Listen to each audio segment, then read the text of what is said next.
of an inscription that used to serve as a memorial to a colonial official, Sir Henry Ward, who commissioned the Galle Face Walk in Colombo. Maybe you've seen this before. Does anyone know where this is today? I'm guessing not, right?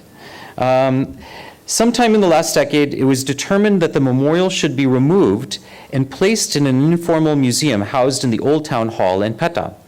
Removed from its original context, its meaning has shifted and access to it has necessarily become more limited. The term post-custodial has proven especially helpful when we think about the rise of digital archives, but I think it's also a useful way to question the ways in which especially colonial powers, and white scholars like myself from the West, have used their economic, political, and legal advantages to remove records and artifacts from colonized peoples. Second, I want to explain what I mean by vernacular.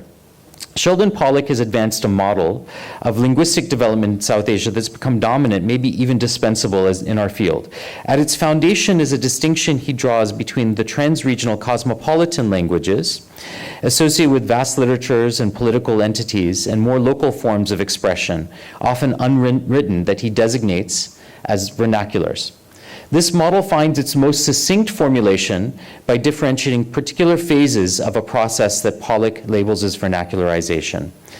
Right? So the stages that he described are literalization, literariization, territorialization, and in some cases, he says, ethnicization. My project has been to understand early examples of spoken languages being written in public spaces, particularly, but not exclusively, by Muslim communities. Muslim communities in Sri Lanka continue to employ Tamil in their daily lives, and in Urdu, and in India, Urdu has often been closely associated with Muslim identity. The form that most of these public texts take is usually that of inscriptions, or what is sometimes called epigraphy, an English word derived from the Greek term meaning to write on something, usually a hard surface like stone, metal, or wood. I've mostly been carrying out my work in India, though I've been able to visit a few sites in Sri Lanka. The value of epigraphy in South Asian historiography has long been apparent. In an environment where the preservation of paper is challenging, even in the best of circumstances, inscriptions or writing on a hard surface are often the only reliable historical record that survive. Along with the historical data they provide, epigraphy also preserves evidence of the evolution and uses of South Asian languages and scripts. We still possess little concrete information about how the overwhelming majority of South Asians with no or very limited literacy might have interacted with these or any other public inscriptions. I always try to remind my students that script is not the same thing as language, and language is not the same thing as script. I'll give you a few examples from Sri Lanka to illustrate this. Okay, so I don't know if anyone can read this here, but does anyone want to guess what the language is of the yellow text in this inscription here? And this, it's not an inscription, it's just a sign that, anyone want to guess? I don't know if I'm allowed to be interactive here. So the answer is, it's in Urdu. This is Urdu written in the Tamil script, right? And so it's, the phrase is, Mere Khwaja Madad Karo. It's written in yellow in the Tamil script, and a Tamil language translation appears beneath it. The founder of the shrine, this is in Katankudi, is a member of, is trying to connect his Sufi lineage with that of the founder of a Chishti sect in India. Okay, anyone want to guess what language this is written in? This is from Gaul. Some of you are from Gaul. Anyone want to guess? What? Yes, sir, it's Tamil. Yes. So this is an example of a language that's known, it's sometimes called Arwi, or a script that's called Arwi. So it's Tamil written in the Arabic script, right? I had a chance to visit last week. So in the 10 years between when this photo was taken and I visited last week, they found that it was helpful to put a hand railing there to assist people who might want to walk up the stairs. So the view is no longer unimpeded of this. And you can see the inscription is there on the right. An Arabic inscription is on the other side of the doorway there. right? So since languages tend to become associated with particular languages, scripts become associated with particular languages, particularly by those who cannot read those scripts, there are many instances in areas where Muslims are the minority, where inscriptions bearing the Arabic script have been identified as targets for vandals or treasure hunters. So this is my second point. Sometimes inscriptions are meant to be recognized but not read.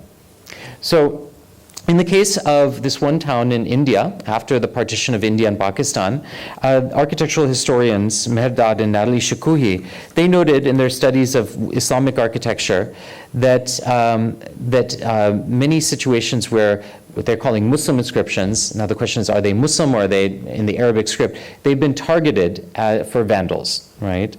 Much as we'd like to visit some of the sites described in the various catalogs and texts that I've been going through, my experience has shown that many of the inscriptions described in journals, catalogs, and corpora have disappeared or been destroyed. The Vandals of Bayana find meaning through recognition of, but not necessarily literacy in, the text script. In other words, they recognize the Arabic script conveys meaning for them. They recognize the Arabic script of the inscriptions without being able to read the text itself, right? So script conveys power and meaning beyond actual legibility encoded in the script. As Richard Eddinghausen has argued, Arabic inscriptions are often highly ornate often highly ornate mosques or other religious buildings throughout the Muslim world. They weren't intended to be read by everyone. In some cases, like this one here, of highly floriated Kufic script, the writing is so ornate as to be barely legible. Or in this case here, the textarically decorative qualities are at the expense of useful diacritics that would assist in decipherment. Both examples here are from Persian-speaking areas where people would not have been fluent or able generally to speak Arabic. So Eddinghausen speculates that when these were first installed, it was possible for certain persons to read the inscriptions, but it's doubtful whether these men, and they're mostly men, would have been as literate with unfamiliar inscriptions. The combination of script recognition and script illiteracy manifests itself in such famous monuments like the Taj Mahal in Agra or the Qutb Minar in Delhi. As many have pointed out, the Qutb Minar, which is in New Delhi, it's a very iconic structure. It's so tall that it would have been difficult for the muezzin to do the call to prayer for someone to actually hear them. It's so high up that if they stood on the top, you wouldn't be able to hear it. Similarly, how could anyone without binoculars or a telescope read what's written on the face of this? But again, I would point out that maybe it wasn't designed to be read, but just to be recognized. So a recent blogger confuses the Arabic of the Quranic verses carved around the pillar with Urdu. So it says at the bottom here, oh, typical, filled with Urdu, right? Which is not, it's not written in Urdu. As someone who studies inscriptions, I've learned to accept that they often go missing. While the epigraphist hopes that inscriptions will stay in situ or in their location, in structures that remain untouched by time in a perfect state of preservation, the reality is far from different.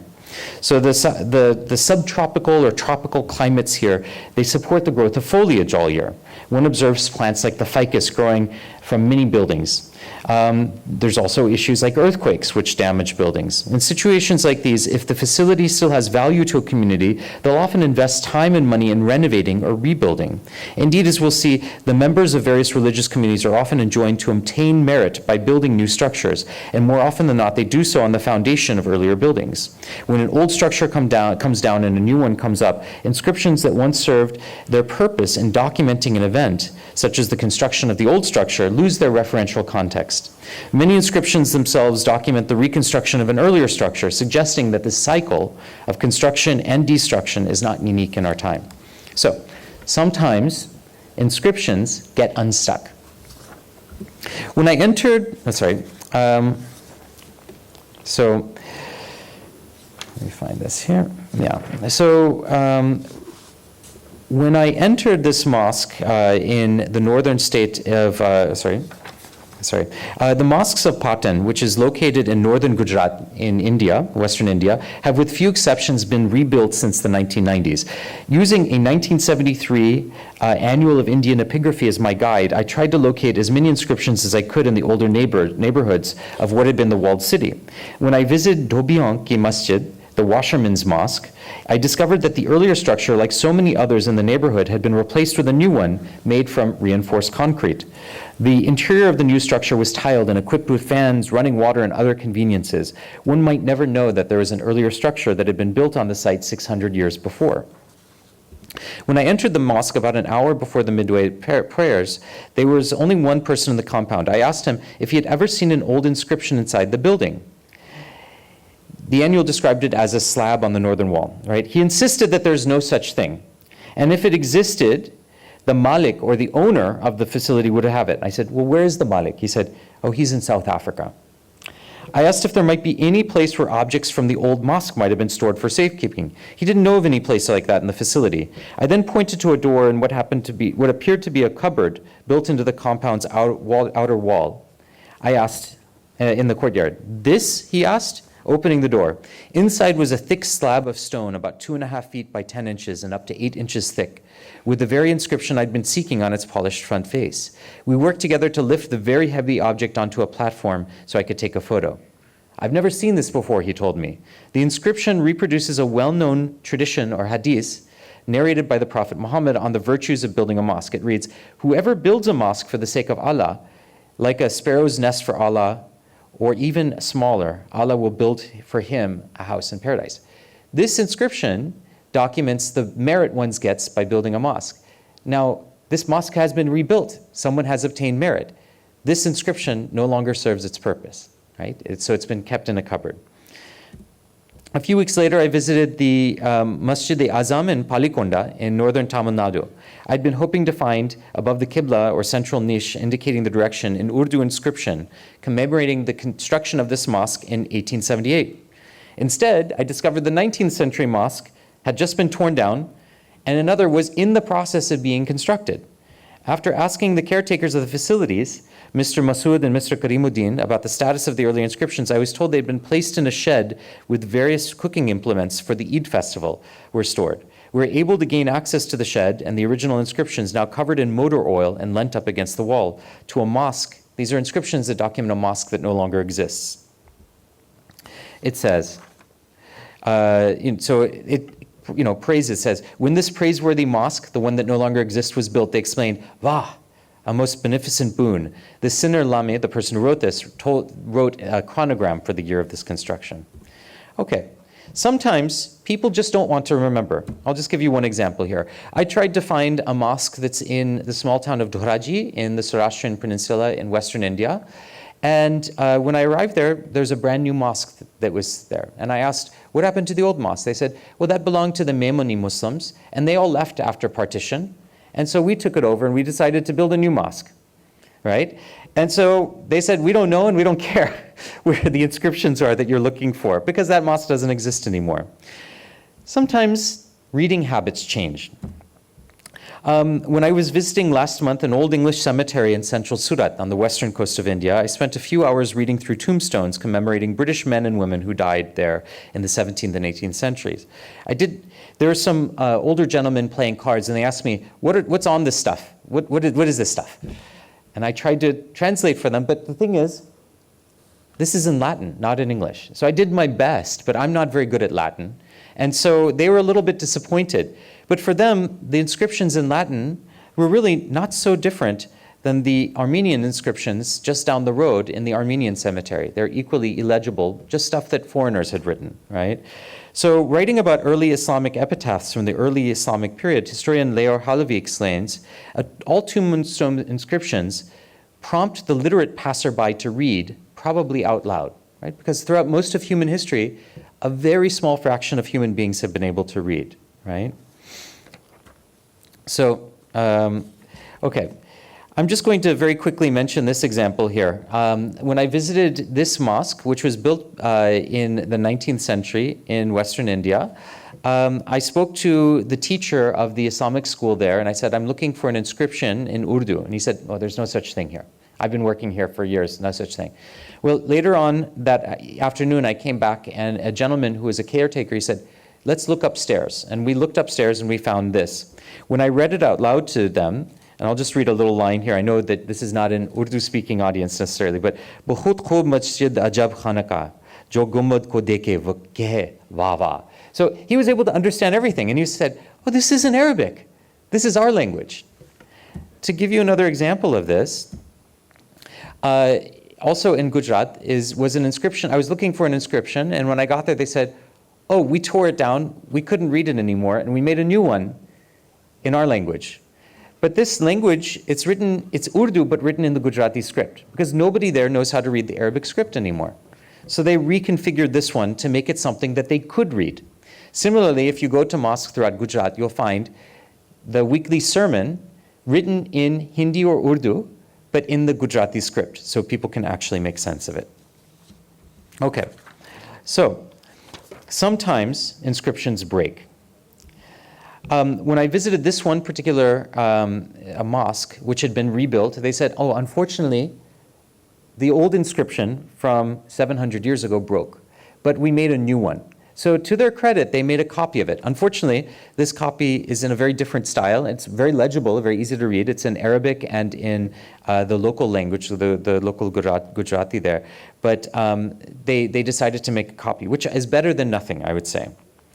Thanks to the efforts of epigraphers who collect estampages or the rubbings using crayons of these, we have records of inscriptions that no longer exist in a medium that they originally, in a different medium from what they originally intended. So, for example, we couldn't find in the Ramji Mandir or temple a Persian and Gujarati inscription, but fortunately, in the Archaeological Survey of India's office, they have a rubbing of this one. Now, the ironic thing is, inscriptions are supposed to be more stable and more long-lasting than paper. But here, we have a paper preserving something that no longer exists in stone. Okay, so here's where these estampages are stored. And Mr. Sheikh Rashid is here showing me how we can access them. When I went to Chennai last month, I was looking for a 300-year-old inscription dedicated in a tombstone dedicated to a woman. And it's very interesting because most of the Urdu inscriptions here were to women, not to men.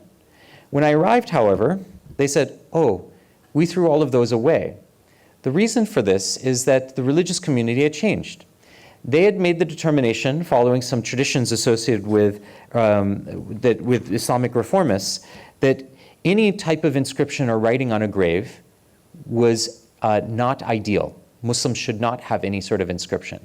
Now, of course, most Muslims throughout history have not believed this, but this is a new idea, and so they removed all of those inscriptions, presumably for the benefit of Madam Sipar Sahib ki Bibi, right?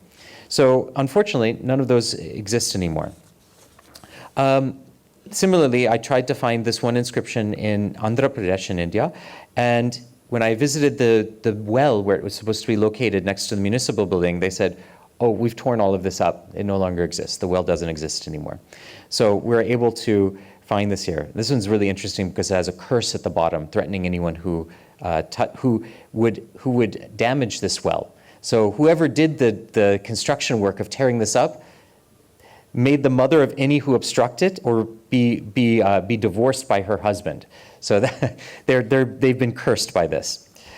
Similarly, I was trying to find an inscription at the base of a minaret in Tamil Nadu, and when I went there, I had this as my guide. It said there's supposed to be 3 inscriptions here commemorating the construction of this mosque and the rebuilding of this mosque in the 19th century.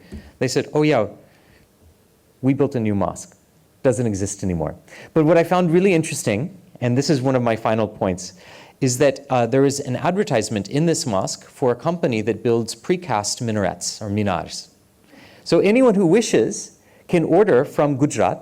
So it's 1,500 kilometers away. They can order a precast minaret that will be installed. Now, some people might call this the McDonaldization of religious structures. But I want to just finish by saying this is nothing new, right? There's nothing new about this, right? So back in Gujarat, one town, Surat, seems to have been the source for a particular type of inscriptions on wood panels.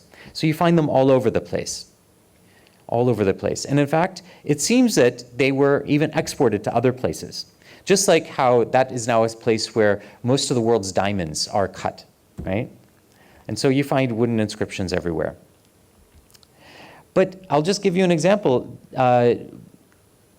Religious communities have been importing inscriptions, they've been importing parts of mosques, importing technologies from all around the world, or from the known world, for much of their history. So this is an elaborate set of graves or tombs in the city of Cambay or Kambat in Gujarat. And it's famous for, this area was very famous for its high quality marble inscriptions.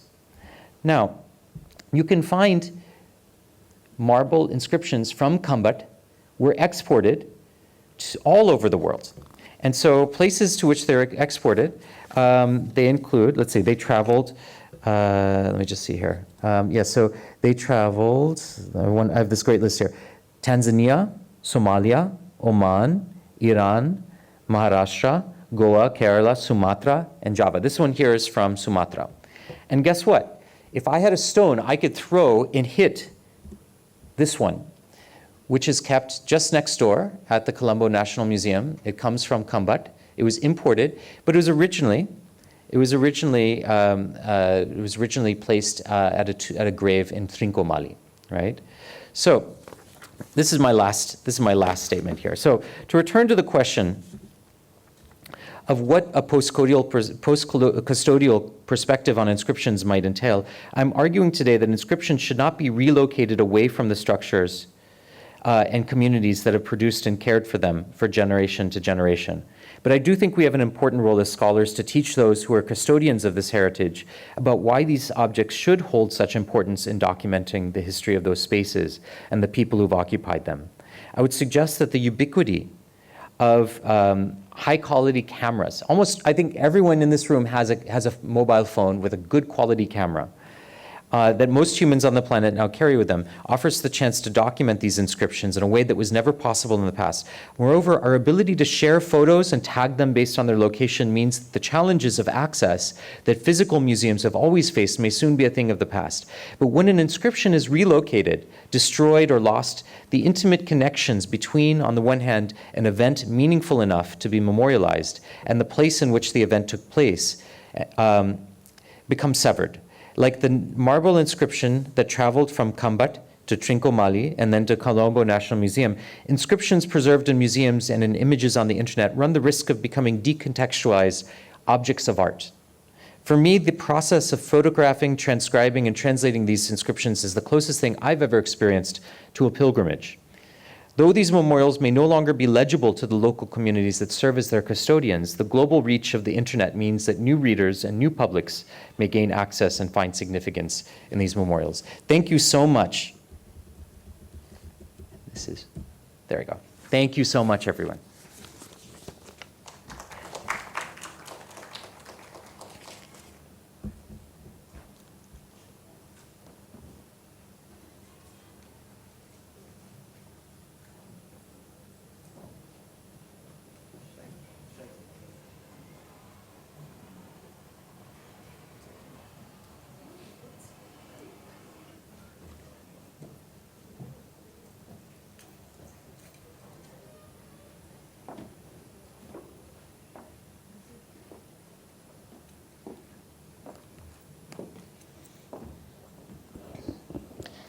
Thank you very much, Professor Walter, for your valuable insights. So now I would like to hand over the stage, the podium to Mr. Dasit Tilakaratne. He will introduce the next panel discussion, okay? Over to you, Dasit.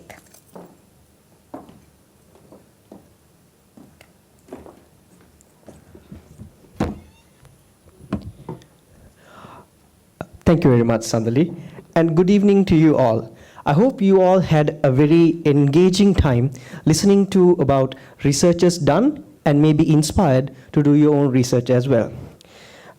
Intangible cultural heritage and exploring the dimensions of it within Sri Lanka. That's one of the main topics that we have today. And to further your interests in this, we have a panel discussion which would be very insightful and knowledgeably entertaining to you all now. It's on the title, Archiving the Intangible, Exploring Cultural Heritage Beyond the Tangible. And we have moderating the session, Professor Asoka De Souza, and Dr. Ganga Rajani Disanayaka, who will be talking on digital technologies and the preservation of intangible heritage, balancing advantages and disadvantages. And we have Dr. Vagisha Gunasekara, who will be talking about economic value of archives. And we have Professor Iranga Veerakodi, who will be talking about issues of traditional music archiving in Sri Lanka. So I would like to honorably invite Professor Asoka De Souza, Dr. Ganga Rajani Disanayaka, Dr. Vagisha, and Dr. Professor Iranga to the stage. Thank you. A small note to add, the session will be conducted in Sinhala, and if a summary is required, it will be also supplied to you. Thank you.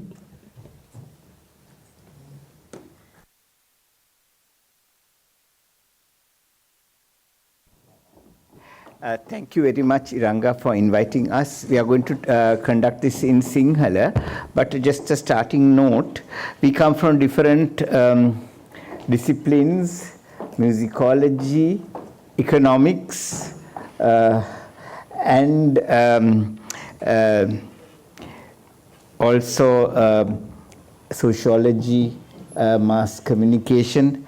Yeah, I just like to now take a small jump from what we just heard from Professor Hakala.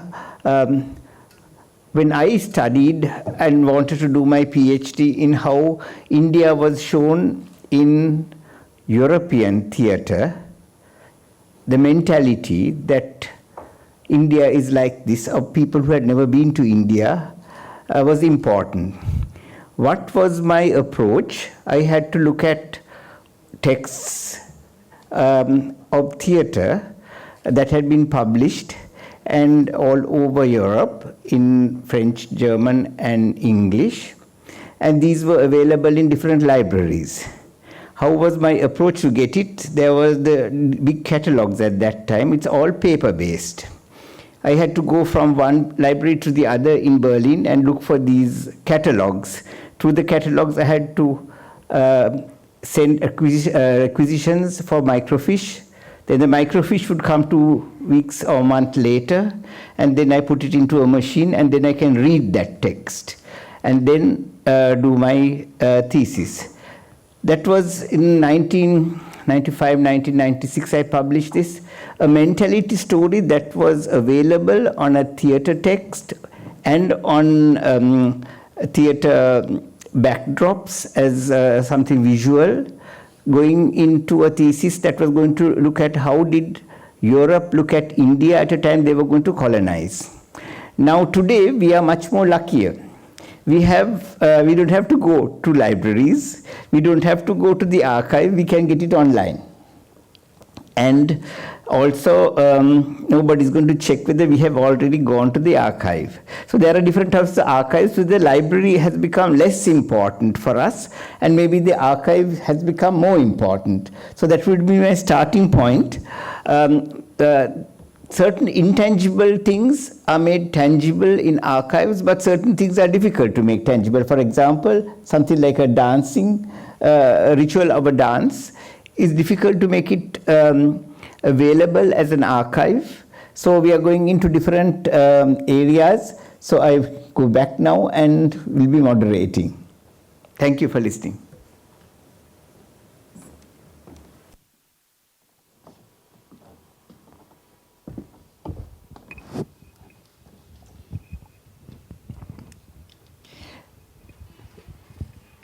ස්පර්ශ උරුම සංරක්ෂණය කිරීම ස්පර්ශයෙන් ඔබට සංස්කෘතික උරුමයන් ගවේෂණය කිරීම තමයි අපේ මාතෘකාව. අපි මේකේ ගැටලු තියෙන ඒවා ගැන කතා කරනවා ප්‍රොෆෙසර් රංගත් එක්ක. එතකොට ඩොක්ටර් ගංගා එක්ක කතා කරනවා ඩිජිටල් තාක්ෂණය සහ ස්පර්ශනීය උරුමයන් සංරක්ෂණය කිරීම වාසි සහ අවාසි තුලනය කිරීම. එතකොට ඩොක්ටර් වාගීෂත් එක්ක අපි කතා කරනවා සංරක්ෂණය කිරීම සහ සංරක්ෂණාගාරයක අවශ්‍යතාවන්හි අනාගත ආර්ථික ප්‍රතිලාභ. මොකද රිසර්ච් වලට ගෙවනවා කවුරු හරි අපිට ස්කෝලර්ෂිප් හම්බ වෙනවා ඒක හරි හොඳයි. හැබැයි පංගුවක් වෙලාවට මෙතනින් ආර්ථික ප්‍රතිලාභයකුත් තියෙන්න පුළුවන්. අද authorship ප්‍රශ්න තියෙනවා මේවා කමර්ෂියලයිස් වෙනවා. එතකොට කාගේ හරි කෘතියක් කමර්ෂියලයිස් වෙනකොට එයා ඒකට ලුණු ඇඹුල් දාලා හදනවා නම් එතකොට ඒක වෙනස් දෙයක් වෙනවා. අපි පටන් ගමු හැමෝගෙම අහන්න මේ ප්‍රශ්නේ ඔබ කළමනාකරණය කරන හෝ ප්‍රවේශයට පහසුකම් සපයන ලේඛනාගාර ගැන සඳහන් කළ හැකිද? What can you say about the archives that you are managing or you have access to? විද්වත් මණ්ඩලෙන් අවසරයි දයාබර විද්‍යාර්ථීනි මම හිතන්නේ අපි සතුටටපත් වෙනවා අද දවසේ අපි මේ විද්වත් සාකච්ඡාවකට මුලපිරීමට ලැබීම සම්බන්ධව ඊට සංගීත විද්‍යා අධ්‍යනාංශයේ සංගීත පීඨයේ දායකත්වය ලබා දුන්නා. ඒ වගේම මේක සංවිධානය කරපු සියලු දෙනාටම මගේ ප්‍රණාමය මුලින්ම පුද කරනවා. අපි ඔබතුමා මහාචාර්යතුමා අහපු ප්‍රශ්නයත් එක්ක කතා කරොත් මම නියෝජනය කරන්නේ සංගීත පීඨයේ සීදෙස් කෘති ලේඛ පර්යේෂණ ඒකකය ඍජුවම සම්බන්ධ වුණොත් ඊට අමතරව ඒ කියන්නේ සීදෙස් කෘති ලේඛ පර්යේෂණ ඒකක කියන්නේ අවුරුදු 30කට වැඩි ඉතිහාසයක් තියෙන ඒකකයක්.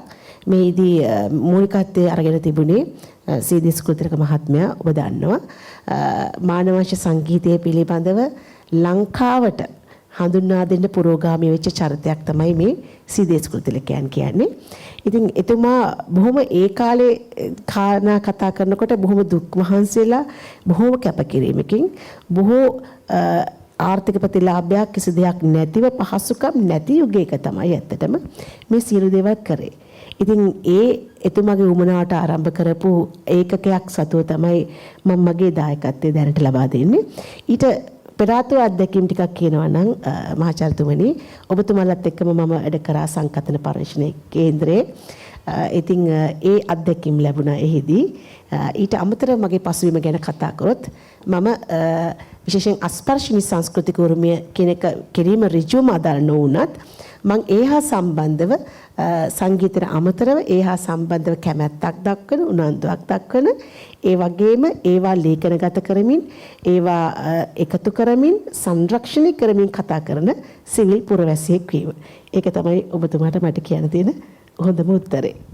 එතකොට ඩොක්ටර් ඉරංගා මේ CDS කුලතිලක සර් මේවා එකතු කරලා ඒක එයාගේ පුද්ගලික මේ ආකයිව් එකක්ද? එතුමා පුද්ගලිකව ගම් වලට ගිහිල්ලා එකතු කරපු දේවල් තියෙනවා. ඊට අමතරව එතුමා සෞන්දර්ය කලා විශ්වවිද්‍යාලයේ කාලේ තිබේ සෞන්දර්ය අධ්‍යයන ආයතනය කියලා. ඒකේ වගේම එතුමා ගුවන්විදුලි සංස්ථාවේ 70 දශකයේදී ජන සංගීතය පිළිබඳ පරිශ්‍රණ නිලධාරිය හැටියට තමයි පත් වෙන්නේ. ඉතින් එතුමාත් එක්ක මේ කාරණාට පසුබිම් වෙච්ච හේතුවක් තිබුණා. එතුමා ඒ දෙයට එන්නේ අපි දන්නවා ශාන්තිනිකේතනයේ සහ බහත්ඛණ්ඩේ සංගීත විද්‍යාපීඨයට ගිහිල්ලා අධ්‍යාපනය ලැබෙන පසුබිමක් තිබුණා. ඒ පසුබිමේ මේ ශාන්තිනිකේතනයට ගිහිල්ලා ආපු කණ්ඩායම අතර ඔවුන් ස්වදේශීකරණය පිළිබඳව යම් හැඟීමක් එක්ක කටයුතු කරපු කණ්ඩායමක් ලංකාවේ හිටියා. ඉතින් ඒ කණ්ඩායම නියෝජනය කරමින් තමයි එතුමාලට ඕනුණා අපිට කියලා දෙයක් තියෙන්න ඕන නේද අපේ කියලා දේ කෝකද මොකක්ද මේ අපේ දේ කියලා මේක අපි රකින්න ඕනේ කියන හැඟීමක් ආවා. ඉතින් ඒකට බලපෑවා නිදහස් සටනත් එක්කම. මොකද ඒ පසුබිමත් එක්ක ඒ දේශපාලන පසුබිමත් එක්ක සියකම අපේකම ගැන පහු නැවත මතක් වුණා. ඉතින් මේකත් එක්කම දවල පත්‍රිකාව වෙනවා අධ්‍යාපනය පිළිබඳ දවල පත්‍රිකාවෙන් කතා වෙනවා ස්වදේශීය අධ්‍යාපනය විශේෂයෙන් භාෂාව පදනම් කරගෙන ගොඩ නැගෙන්න ඕනේ කෙනක දවල පත්‍රිකාවලින් සාකච්ඡා වෙනවා.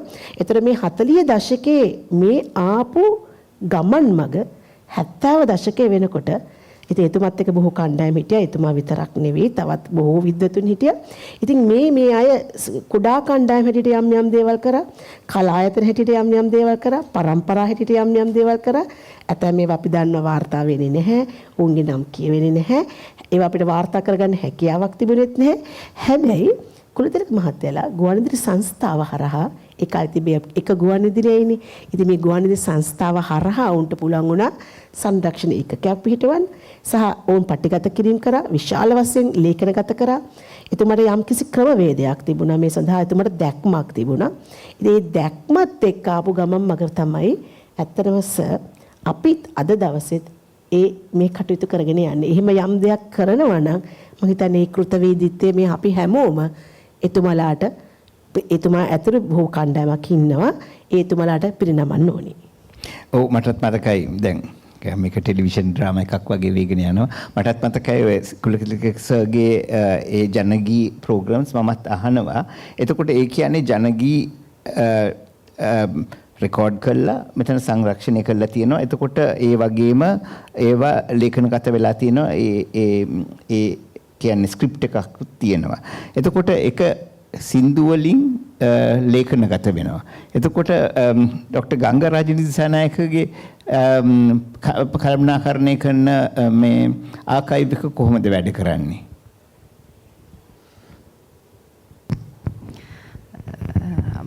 අපි දැන් ඉරංගගේ ආකයිව් එක ගත්තාම ප්‍රොෆෙසර් මයි දෙන්නම එකට වැඩ කරන්නේ. එතකොට ඉරංගගේ ආකයිව් එක ගත්තාම ඒ සංරක්ෂණාගාරයට වඩා හාත්පසින් වෙනස් ප්‍රවේශයක් තමයි අපේ සංරක්ෂණාගාරයට අපේ ලේඛනාගාරයට තියෙන්නේ. මෙතෙන්දී අර්ථය පුළුල්ව විමසා බලන්න ඕනේ. ලේඛනාගාරය කිව්වහම ලේඛනාගාරය වුණාට ඒකේ තියෙන්නේ ලේඛන පමණක්ම නොවේ. ඒ සිංහල වචන සමහර වචන සංශෝධනීය යුතු වචන තියෙනවා.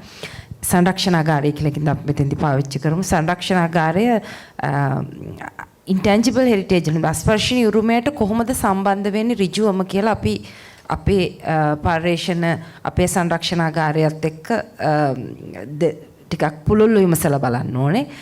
අපේ සංරක්ෂණාගාරය ඇතුලේ තියෙන්නේ පහුගිය අවුරුදු 8ක විතර 8ක 10ක ශ්‍රී ලංකාවේ බෞද්ධ වාස්තු ගෘහ නිර්මාණ ශිල්පීය කුසලතාවන් වල ස්පර්ශීය වත්කම් තමයි තියෙන්නේ. උදාහරණයක් හැටියට ගත්තොත් ඡායාරූප, විද්‍යුත් මාධ්‍ය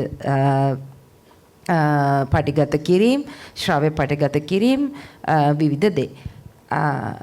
හැබැයි මේවා කොහොමද අස්පර්ශනීය උරුමයක් බවට පත් වෙන්නේ? එතකොට අපේ ආකයිව් එක මේ සංකතන ආකයිව් එක කියන එක කොහොමද ස්පර්ශී උරුමයක් සංරක්ෂණයක් එක අපි කතා කළා. ඒක කොහොමද අස්පර්ශනීය උරුමයක් වෙන්නේ? ඒ අස්පර්ශනීය උරුමය වෙන්නේ මෙතෙන්දි මේ කොන්ෆරන්ස් එක සම්පූර්ණටම කතා කරන දැනුම පාරම්පරික දැනුම පාදක කරගත්ත චිත්‍රයක් අඳින්න පාදක වුණු පාරම්පරික දැනුම ඔවුන් පැවැත්වාගෙන ගුරුකුලය ඔවුන්ට මොකද්ද විශේෂගෝචර වුණේ ඔවුන්ට බලපාපු සමාජ කාරණා මොනවද ඒ වගේම බෙර හඬක පිරිත් හඬක එහෙම නැත්නම් ඒවට කරන වත් පිළිවෙතක තියෙන අස්පර්ශනීය උරුමය තමයි සංරක්ෂණයක් කරේට අපේ තියෙන්නේ. මෙතන මේ සංකතන පරිශනාගාරය නම් අපි අවුරුදු 8ක් 10ක් මේ අපි හැමෝමත් එකට වැඩ කරලා අවුරුදු ගාන ඇතුලේ ලංකාවේ පන්සල් 450ක් 500ක් ඉක්මවලා හැම එකටම එකින් එක ගිහිල්ලා එකතු කරපු පරිශන තියෙන්නේ පරිශන එකතුවක් තියෙන්නේ. එතකොට මේකේ ස්වභාවය ඉරංගගයකට වඩා ඉරංගගේ ආකයිවයකට වඩා වෙනස්. හැබැයි වෙන්නේ එකම දේ අවසානයේදී වෙන්නේ සංරක්ෂණයක්. ඔව් දැන් සමහර වෙලාවට අපිට ඔය හඬපටි අහනකොට හරි කර්කශක ගතියක් දැනෙනවා නේද? මම කියන්නේ සීඩීඑස් කුලතිරසගේ එක නෙමෙයි. අපි දැන් ලක්ෂ්මී බායිගේවා ටවර් හෝල් යුගේම ඒගොල්ලෝ කෑ ගහනවා මයික්‍රොෆෝන් එකට. මොකද ඒගොල්ලෝ අපේ පුරුදුව ටවර් හෝල් එකේ හයියෙන් සින්දු කියලා. එතකොට අද අපි ඒක අහනකොට ටිකක් අමාරුයි. එතකොට වෙන කවුරු හරි ගිහිල්ලා මේ ආකයිව් එකට එයා ඒක බොහොම ලස්සන ලෑන් විදියකට මොකක් හරි ටැලන්ට් ෂෝ එකක දානකොට එතන ආර්ථික වටිනාකමක් එනවා. එතකොට මුල් කෘතියට මොකද වෙන්නේ? අර කවදා හරි අපි දන්නේ නැති මේ ඉන්දියානු සම්භවයක් තියෙන කවුරු හරි ගායිකාවක් සමහර විට එයාගේ එකක් අරගෙන අද ඒක රැප් කරලා හරි මොකක් හරි කරලා ඒක කමර්ෂියලයිස් කරනවා. එතකොට අපි කමර්ෂියලයිස් කියන වචන පාවිච්චි කරන්නේ නැතුව මොකක් හරි ඊට ලස්සන වචනයක් තියෙනවද? ඔව්. වාණිජකරණය. ඒකත් ටිකක් ජරා වගේ නේ වාණිජකරණය. හැබැයි ડોક્ટર වාගීෂා මොකද හිතන්නේ? දැන් ඒකේ තියෙන එහෙම වෙනස් වීම ඒක රීහෑෂ් කරනකොට මොකද්ද ඔයාලට හිතෙන්නේ? ප්‍රොෆෙසර්ගේ ප්‍රශ්නෙට මම උත්තර දෙන්න ඇත්තටම ආර්ථික විද්‍යාඥයෙක් විදියට සභාවේ ඉන්න අනිත් අය එකඟ නොවෙන්න පුළුවන් ආර්ථික විද්‍යාඥයෝ ලෝකේ ගැන රට ගැන බලන විදිහට එකඟ නොවෙන්න පුළුවන්. ඒ නිසා මම ඒ ඩිස්ක්ලේමර් එක කියලාම තමයි පටන් ගන්නෙ. ඇත්තටම මගේ ඇහෙන් බැලුවොතින් සෑම දෙයකම ආර්ථික වටිනාකමක් තියෙන්නට ඕනේ. මොකද ආර්ථික විද්‍යාඥයෙක් හැටියට යම් කිසි දෙයක් අපි කිව්ව ආකයිව් එකක් අපි හදනවා. දැන් අපි බලන්නේ ආකයිව් එකක් විදිහට නෙවෙයි. tangible ද intangible ද කියන එක ඇත්තටම අපිට අදාළත් නැහැ. හරි? මියුසියම්, ලයිබ්‍රරි, ආකයිව්, MLA මේ තුනම එක කාණ්ඩයට දාලා තමයි ප්ලෑනර් කෙනෙක් එහෙම නැත්නම් ඉකොනොමික්ස් කෙනෙක් ලෝකෙ පුරාම ලංකාවේ විතර නෙවෙයි ලෝකෙ පුරාම අපි මේ තුන දිහා බලන්නේ හෙරිටේජ් එක අපි කොහොමද මොනිටයිස් කරන්නේ. එතකොට එතනදී අපි බලන හැන්නම් දැන් අපි පබ්ලික් ඉන්වෙස්ට්මන්ට් එකක් නේ කරන්නේ. දැන් ඉස්සෙල්ලා ප්‍රොෆෙසර් කිව්වා මේ රිසර්ච් කරන්න මේ ආකයිව් මේ එස්ටැබ්ලිෂ් කරන්න ලයිබ්‍රරීස් වලට මියුසියම්ස් වලට මේවට ආයෝජනයක් අවශ්‍යයි. මූල්‍ය ආයෝජනයක් අවශ්‍යයි. එතකොට ඒක රජයෙන් කරත් ඒක UN එකෙන් හරි වෙන ලෝක බැංකුවෙන් හරි වෙන කොහේ හරි ආයතනයකින් කරත් ඒක මූල්‍ය ආයෝජනයක්. එතකොට මේ අපි ආයෝජනය කරන්නේ මොකටද? අපි මේවට කියනවා සංස්කෘතික සම්පත් කියලා cultural resources. ඒ cultural resources අපිට තියෙන human resources මානව සම්පත ඒ වගේම ස්වභාවික සම්පත් අපි ආර්ථිකය දියුණු කරන්න ආර්ථිකය සංවර්ධනය කරගන්න අපි පාවිච්චි කරන අනිත් සම්පත් වගේම තමයි අපි මේ සංස්කෘතික සම්පත් දිහාත් බලන්නේ. එතකොට මෙතනදී අපි තව ටර්ම් එකක් මම කියන්නම්. ඒක තමයි අපි බලන ඉම්පැක්ට් එක මොකක්ද? මම ආයෝජනයක් කරා නම් මට ඒකෙන් අනිත් පැත්තට එන ප්‍රතිලාභය මොකක්ද? හුඟක් ඔය ඉන්වෙස්ට්මන්ට් ස්ටඩි කරන අය ඒකට කියන්නේ රිටර්න් ඔන් ඉන්වෙස්ට්මන්ට් කියලා. ඒක නිසා දැන් අපි ආකයිව් එකක් හදන්න හරි මියුසියම් එකක් හදන්න හරි එහෙම නැත්නම් ලයිබ්‍රරි එකක් ගොඩනගන්න හරි මුදල් ආයෝජනය කරොත් අපි අනිවාර්යෙන් බලාපොරොත්තු වෙනවා ඒකෙන් රටට මං කියන්නේ නෑ පුද්ගලයන්ට එහෙම වාසියක් කියලා අපේ ජාතික සංවර්ධන ව්‍යාපෘතිය වෙනුවෙන් මේකට මොකද්ද ලැබෙන දායකත්වය. එතකොට දැන් සමහරක් අය හිතන්න පුළුවන් මේ ආකයිව්ස් වලින් කරන්නේ අපි නිකන් දැනුම නිසාම මේ කරන දෙයක් කියලා. එහෙම ඇත්තටම අපි හිතන්නේ නැහැ. දැන් මේ අපි කියමනක් තියෙනවානේ information is power කියලා කෝට් එකක් තියෙනවානේ. අපි හැමෝම මේක ගැන දන්නවා. ඒ වුණාට information කියන එක power වෙන්නේ අපි ඒක යම්කිසි දෙයක් උදෙසා පාවිච්චි කරොත් විතරයි. ඒක සංචාරක කර්මාන්තය වෙන්න පුළුවන්. ඒක තාක්ෂණය වෙන්න පුළුවන්. මේ දැන් මම උදාහරණයක් දෙන්නම්. මේ දිනවල අපි ලංකාවේ ආර්ථික අර්බුදයෙන් ගොඩ එන්න පිළියම් හොයනවා හැමෝම. අපිත් හොයනවා. ඉතින් ලංකාවේ ආර්ථිකයේදී අපි බලන්නේ ගොඩබිම දිහා විතරයි. ඒ වුණාට ගොඩබිමට වඩා 8 ගුණයක් ලොකු මූදු කලාපයක් තියෙනවා ලංකාවට. හැබැයි අපි මේකේ තියෙන්නේ මොනවද? මේක ගැන ලියලා තියෙන්නේ මොනවද? මේක ගැන තියෙන සංස්කෘතික සහ වාණිජ වටිනාකම් මොකක්ද කියලා අපි තාම වටහාගෙන නැහැ. ඉතින් ඒක ඇත්තටම අපි ඒ වගේ ආකයිව් එකක් හැදුවොත් ඉතින් අපි මූද කියන්නේ මොකද්ද කියන එක වටේ ආකයිව් එකක් හැදුවොත් ඉතින් ඇත්තටම අපිට ඒකේ ලොකු වාණිජ වටිනාකමක් තියෙනවා. මම එතනින් නවත්තන්නම්. ඔව් දැන් මම වාණිජ වටිනාකම ඉස්සරහට ගෙනියනවා. මහාචාර්යතුමනි එතකොට දැන් ජනගී වලට අද ඒ විදියටම ජනගී කිව්වම එතන වාණිජ වටිනාකමක් තියනවද? අපි කොතනද ඒකත් එක්ක ඉන්නේ? නූතන මොනවද වට කියන්නේ ලිටල් ස්ටාර්ද මොනවද තියෙනව හැමදාම බලන්නේ හැමෝම රියැලිටි ෂෝ වාතාවරණයක් ඇතුලේ. ඉතින් ඒගොල්ලෝ ලස්සන්ට ඇඳලා ඇවිල්ලා කොණ්ඩ එහෙම දාගෙන මේකප් දාගෙන අම්මලා අඬනවා අර පැත්තේ. දැන් ඒක තමයි අපේ සංස්කෘතිය. එතකොට ජනගී අද කොහොමද මෙතන තියෙන්නේ? අපි දැන් දන්නවා මේ බාට්ටිය සන්තුෂ්ලත් එක කාලයක් ඔය රැප් කෙරුවානේ. ඔය ටවර් හෝල් ගීත. ඒ වගේ තැනකට යනවද? ඔබතුමිය මොකද්ද ඒක ගැන කියන්නේ? මහාචාර්යතුමා කිව්ව කාරණාවේදී මම කොටස් දෙකකට ඒකට උත්තර දෙන්න කැමතියි. එකක් මම ඒක ડોક્ટર වගීෂගේ උත්තරයට සම්බන්ධ කරනවා ප්‍රශ්නෙටත්. මොකද මේ දැන් අපි මේ කතා කරන්නේ වාචක සම්ප්‍රදායන්නේ. දැන් අපි විශේෂයෙන් 2003 යුනෙස්කෝ සම්මුතිය අපි අත්සන් කරපු රටක් හැටියට. එතකොට අපි පිළිගන්න රටක් හැටියට අපි ඒකේ කියනවා කාරණා පහක් ගැන. මොනවද අපි ප්‍රජාවක් ජන කණ්ඩායමක් මිනිස්සුගේ තියෙන සංස්කෘතික දැනුම කුසලතාව වෙන්න පුළුවන් අපි තියෙන පුරුදු වෙන්න පුළුවන් නිරූපණ සියලු දේම මේ අපි අයිති වෙනවා කියන කාරණා. ඒතර ඒකෙදි ප්‍රාසංගික කලාව වගේම මේ වාචික සම්ප්‍රදායන් සහ මේ ප්‍රකාශන කියන කාරණාව. මේකට මම මූලිකත්වය දෙනවා. ප්‍රකාශනයන් මිනිස්සුන්ගේ හැඟීම් ප්‍රකාශන කරපු මාධ්‍ය. ඒතර මේ ජන කවිය කියන කාරණාව අපි අතීතයේ ඉඳන්ම තිබුණා කියලා තමයි විශ්වාස කරන්නේ. මොකද ඒ තරම් ජන කවි රාශියක් අපි ළඟ තියෙන නිසා. එතකොට මේ ජන කවිය කියලා කිව්වම අපි හැම කෙනෙක්ම පහේ සිංහලේ හැම කෙනෙක්ම පාහේ කවියෙක් කියලා තමයි සඳහන් කරේ විදේශීය වාර්තාවල. ඒ තරම් කවි ප්‍රමාණයක් තිබ්බා. අපි දුකට සතුටට හැම දෙයකම කවි කියපු කණ්ඩායම. ඒ තරම් පිටපත් ගොඩාක් අපිට හම්බ වෙනවා. අත් පිටපත් ගත්තත්, පුස්කොළ පිටපත් ගත්තත්, අපි ජන කවි සංග්‍රහ ගත්තත් විශාල වශයෙන් ජන කවි තියෙනවා. සහ තව ලේඛනගත වෙච්ච නැති පාරම්පරික ශිල්පීන් සතුව තියෙන කවි රාශියක් අපි ළඟ තියෙනවා. තවමත් ලියවෙනවා. තවමත් ජන කවි ලියවෙනවා. දැනටත් ලියවෙනවා ජන කවි. මිනිස්සුන්ගේ මොකද තමන්ගේ අත්දැකීම් තමයි නිර්ව්‍යාජ ප්‍රකාශනය කරේ මේක. ඒතර ඒක තාම ජන කවිය තියෙනවා එක විදිහට ගත්තොත්. අනික් පැත්තෙන් ජන කවිය වර්ග දෙකකට තියෙනවා. දැන් ජන කවියේ ඒ කාර්යබද්ධව ඉන්නකොට ව්‍යවහාරික කලාවක් විදිහට ඔවුන්ගේ කාර්යානුබද්ධව කරන කටයුත්තත් එක්ක තියෙන ජන කවිය වෙනස්. හැබැයි අර ඔබතුමා කිව්වා වගේ ඒක ප්‍රතිනිර්මාණය කරපු අවස්ථා වෙනයි.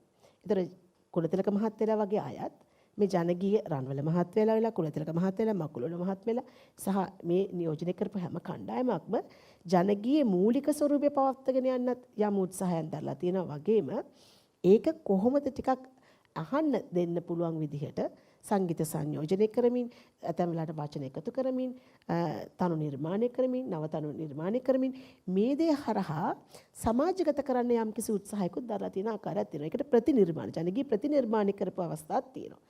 අද වෙනකොට මේ නව සංගීත සංයෝජනයන් මේ තාක්ෂණයේ දියුණුවත් එක්ක සහ විවිධ සංගීත ශෛලීන් සම්ප්‍රදායන් එක්ක මුසු වෙච්ච අපේ රසික ප්‍රජාවක් ඉන්නේ. ඒ විවිධ ග්‍රාහකයෝ අපිට ඉන්නේ. ඉතින් ඒ අය උපයෝගී කර ඒ අය ඉලක්ක කරගනිමින් කරන නිර්මාණ කටයුතුත් අපිට දකින්න පුළුවන්. ඉතින් ඒක අපිට මෙහෙමයි විය යුත්තේ කියලා යම්කිසි කියන්න බෑ. මොකද මේ ජන කවිය කියන එක තවමත් මම කියන්නේ තියෙනවා ජීවමානව දකින්න පුළුවන්. අපි ICRH වල එක දෙයක් කියන්නේ මේ ජීවමානව දැකිය හැකි. තාමත් සජීවීව දකින්න පුළුවන් මාධ්‍යයක් කියලා. ඉතින් ඇත්තටම ගත්තොත් මට ඒ අත්දැකීම් තියෙනවා.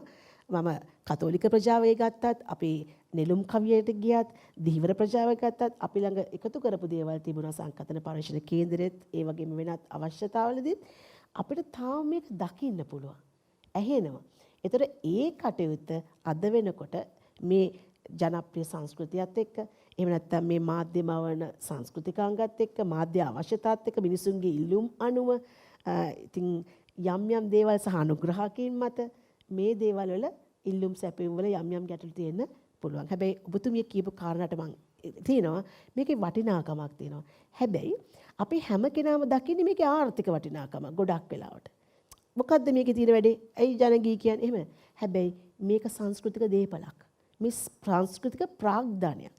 මෙන්න මේ සංස්කෘතික ප්‍රාග්ධනය මේ සංස්කෘතික මානවයාගේ තිබ්බ නිර්වාජ ප්‍රකාශනය මෙන්න මේක සංරක්ෂණය කරන්න අද අපි ගොඩක් වෙලාට සුරක්ෂාව කියලා තමයි වචනේ යොදන්නේ අලුතෙන් යොදලා තියෙන වචනේ 2005 සම්මුතිය අනුව ICH ගැන කතා කරන ඉස්සර ආරක්ෂා කිරීම ගැන කිව්වා. නමුත් දැන් කියනවා මේක පවත්වාගෙන යමින් කරන සේෆ් ගාඩ් ගැන කතා කරනවා.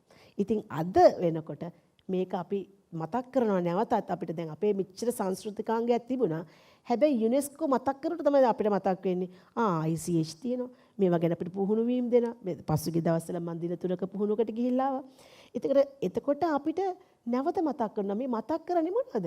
අපේ සිරිත් අපේ පුද පූජා, අපේ චාරිත්‍ර, අපේ උත්සව, අපේ ශිල්ප ක්‍රම පිළිබඳව, අපේ ප්‍රාසංගික කලාවන් යලි හිතා බලන්න. මොකද විවිධ ප්‍රවේශ වලින් අද අපිට කොයි තරම්නම් ආර්ථික පැත්තෙන් භෞතික සංවර්ධනය වුණත් අර කියන මානසික සංවර්ධනය ගැන ආධ්‍යාත්මික සංවර්ධනය ගැන කතා කරනට නැවතත් අපි අර අතනට යනවා. ඉතින් ඕකේ පැති කිහිපයක් මම මේ කිව්වේ මම හිතනවා උත්තරේ ප්‍රමාණවත් වෙයි කියලා සර්. බොහොම ස්තුතියි. මම දැන් දෘශ්‍ය කලාවට යනවා. දැන් මෙතන ප්‍රාසංගික කලාව, එක පැත්තක දෘශ්‍ය කලාව, මෙතන ආයතන දෙකක් තියෙනවානේ. පාරේ එහා පැත්තේ එකක් මේ පැත්තේ. හරි.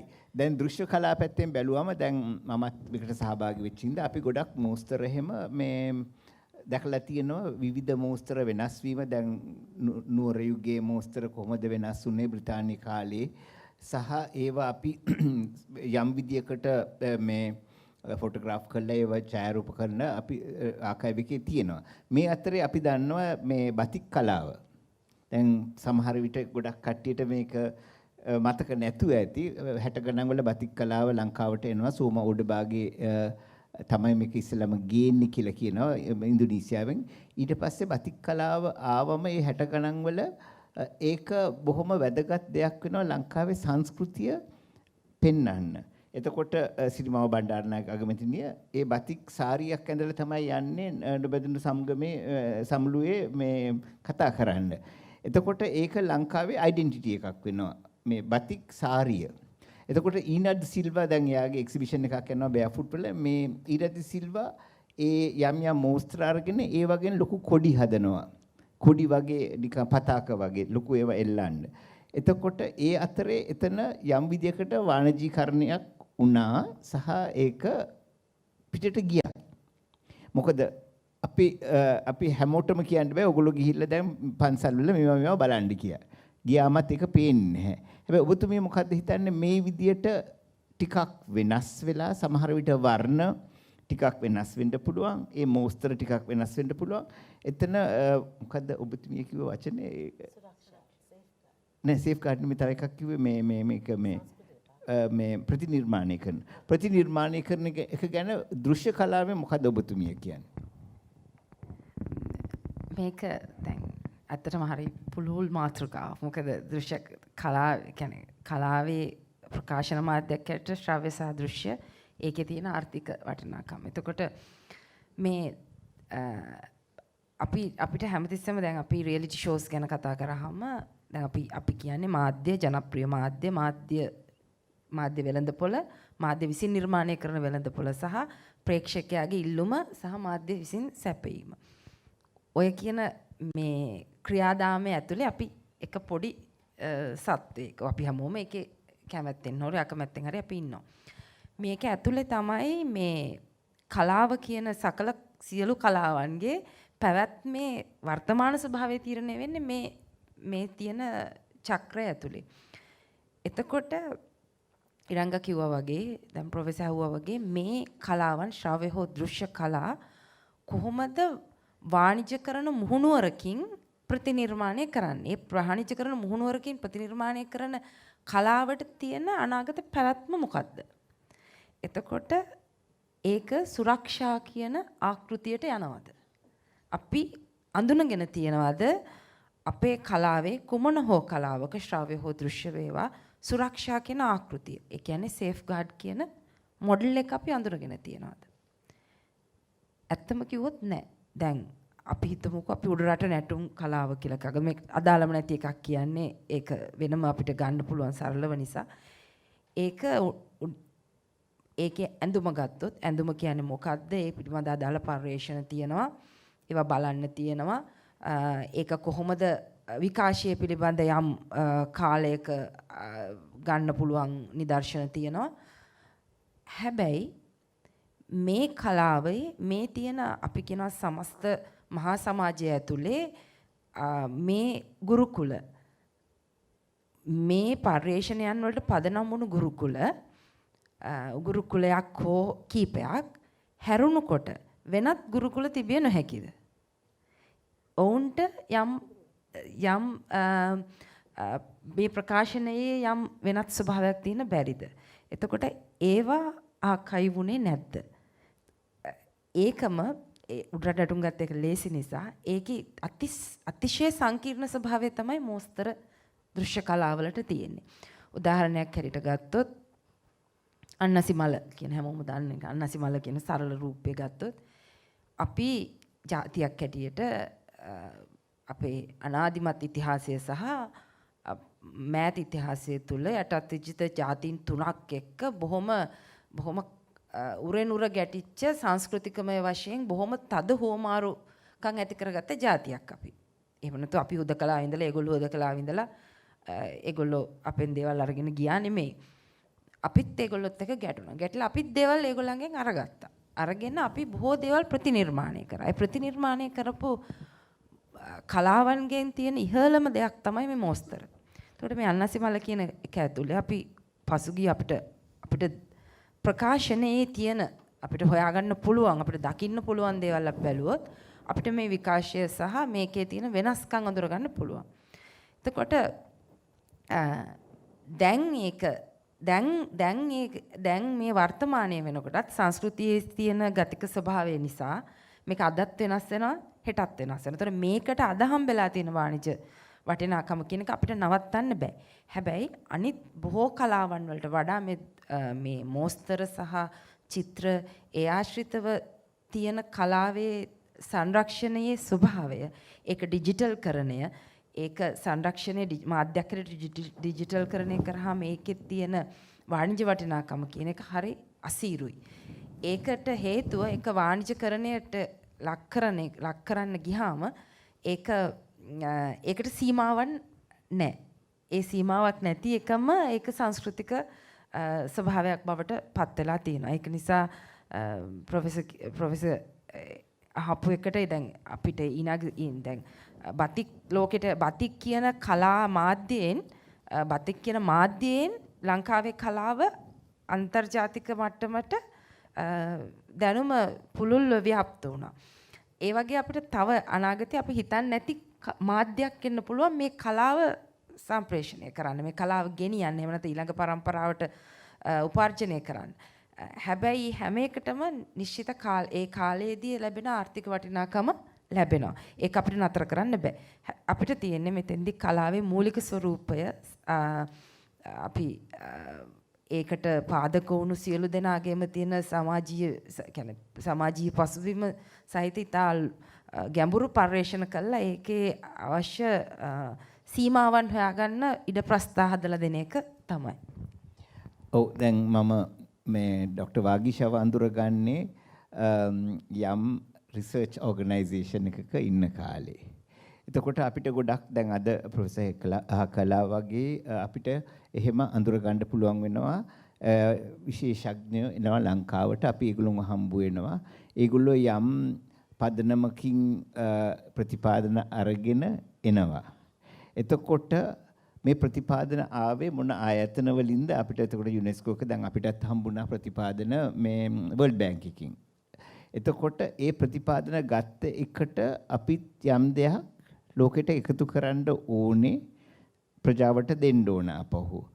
එතකොට මේ වගේ ආකයිව් එකක් අපි බොහොම අයිඩියලිස්ටික් විදියට හිතන්නේ නැතුව මේක වාණිජීකරණයට අමතරව මොකක් හරි විදියකට මේක ඩිසිමිනේට් කරනවට මොකද්ද කියන්නේ? මේක සමාජගත කරන්නේ කොහොමද? තියනවද එහෙම? පිට රටවල එක වෙනවද? නැත්නම් අපි මේවා ලාච්චු වල දාගෙන අනේ අපි ළඟ මේ මෙච්චර 3000 ගාණක් තියෙනවා පින්තූර කියලා. හැබැයි කවුරු හරි බැරි වෙලාවත් ඔය වැරදි වෙත්තම එබුවොත් එහෙම ඉවරයි. ඩිජිටල් ආකයිව් එක. ඒක තමයි දැන් භයානකකම. මම හිතන්නේ ඔබතුමියට ඒ ප්‍රශ්නේ ඉච්චර නෑ. අපි දැන් ඩිජිටල් කරලා තියෙන්නේ. එතකොට ඒක ගොඩක් සල්ලි ආයෝජනය කරපු ගොඩක් ශ්‍රමය ආයෝජනය කරපු දේවල් නැති වෙලා යනවා. එතකොට ඒක කොහොමද පරිේශන වලටයි තව ඉස්සරහට ගෙනියන්නේ ජාත්‍යන්තරව? මොකද ඔබතුමිය ජාත්‍යන්තර සම්බන්ධතා ගොඩක් තියෙන කෙනෙක් හැටියට මම අහන්නේ.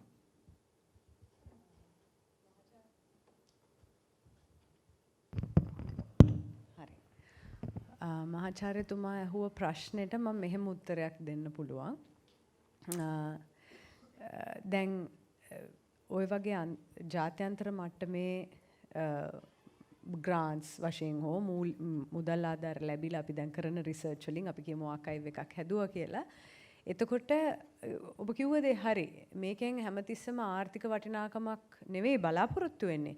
ඒ වුණාට ඒ ආර්ථික වටිනාකම විවිධ දේවල් වලට අපි ඒ විවිධ දේවල් තුලින් අපි ප්‍රකාශනය කරනවා. ඉතින් පළවෙනි අපි පළවෙනියට බලන්නේ මේක කී දෙනෙක් පාවිච්චි කරලා තියෙනවද කියලා. users කවුද? usersලා කවුද? ස්ටුඩන්ට්ස්ලාද? එහෙම නැත්නම් රිසර්චර්ස්ලාද? එහෙම නැත්නම් වෙනත් ආයතනවල වැඩ කරන අය කවුද මේ ආකයිව් එක පාවිච්චි කරන්නේ?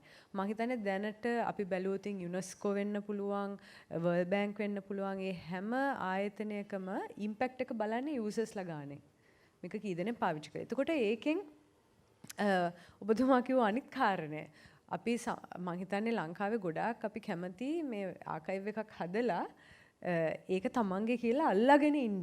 මේක මම දැකලා තියෙනවා රජ ආයතනවලත් දැකලා තියෙනවා, විශ්වවිද්‍යාලවලත් දැකලා තියෙනවා, පෞද්ගලික ආයතනවලත් දැකලා තියෙනවා. ඒක මම හිතන්නේ ඒ නරක පුරුද්දක්. ඒක අපි අත්හැරිය යුතුයි. ඒ නිසාම මේක මගේ කියලා හිතාගෙන ඉන්න නිසාම අපි වෙනත් ආයතන අපිත් එක්ක අපේ හවුල්කරුවන් හැටියට අපිට ගන්න පුළුවන් පුද්ගලයන් සහ ආයතන ගොඩක් අපිට අහිමි වෙනවා. ඉතින් ඒ අහිමි වෙන එකෙන් මං හිතන්නේ මේක ව්‍යාප්ත කිරීමේ තියෙන අවස්ථා ඉඩකඩ ඔක්කොම ඇහිරෙනවා. ආකයිව් එකක් කළමනාකරණය කිරීමේ මං හිතන්නේ ලොකුම එතනට එන ලොකුම රෙස්පොන්සිබිලිටිස් දෙක තමයි එකක් ඒක කොහොමද ඩිවෙලොප් කරන්නේ. ඒකේ කන්ටෙන්ට් එක මොකද්ද? ඒක එක. දෙවෙනි එක ඒක ඩිසෙමිනේට් කරන්නේ කොහොමද?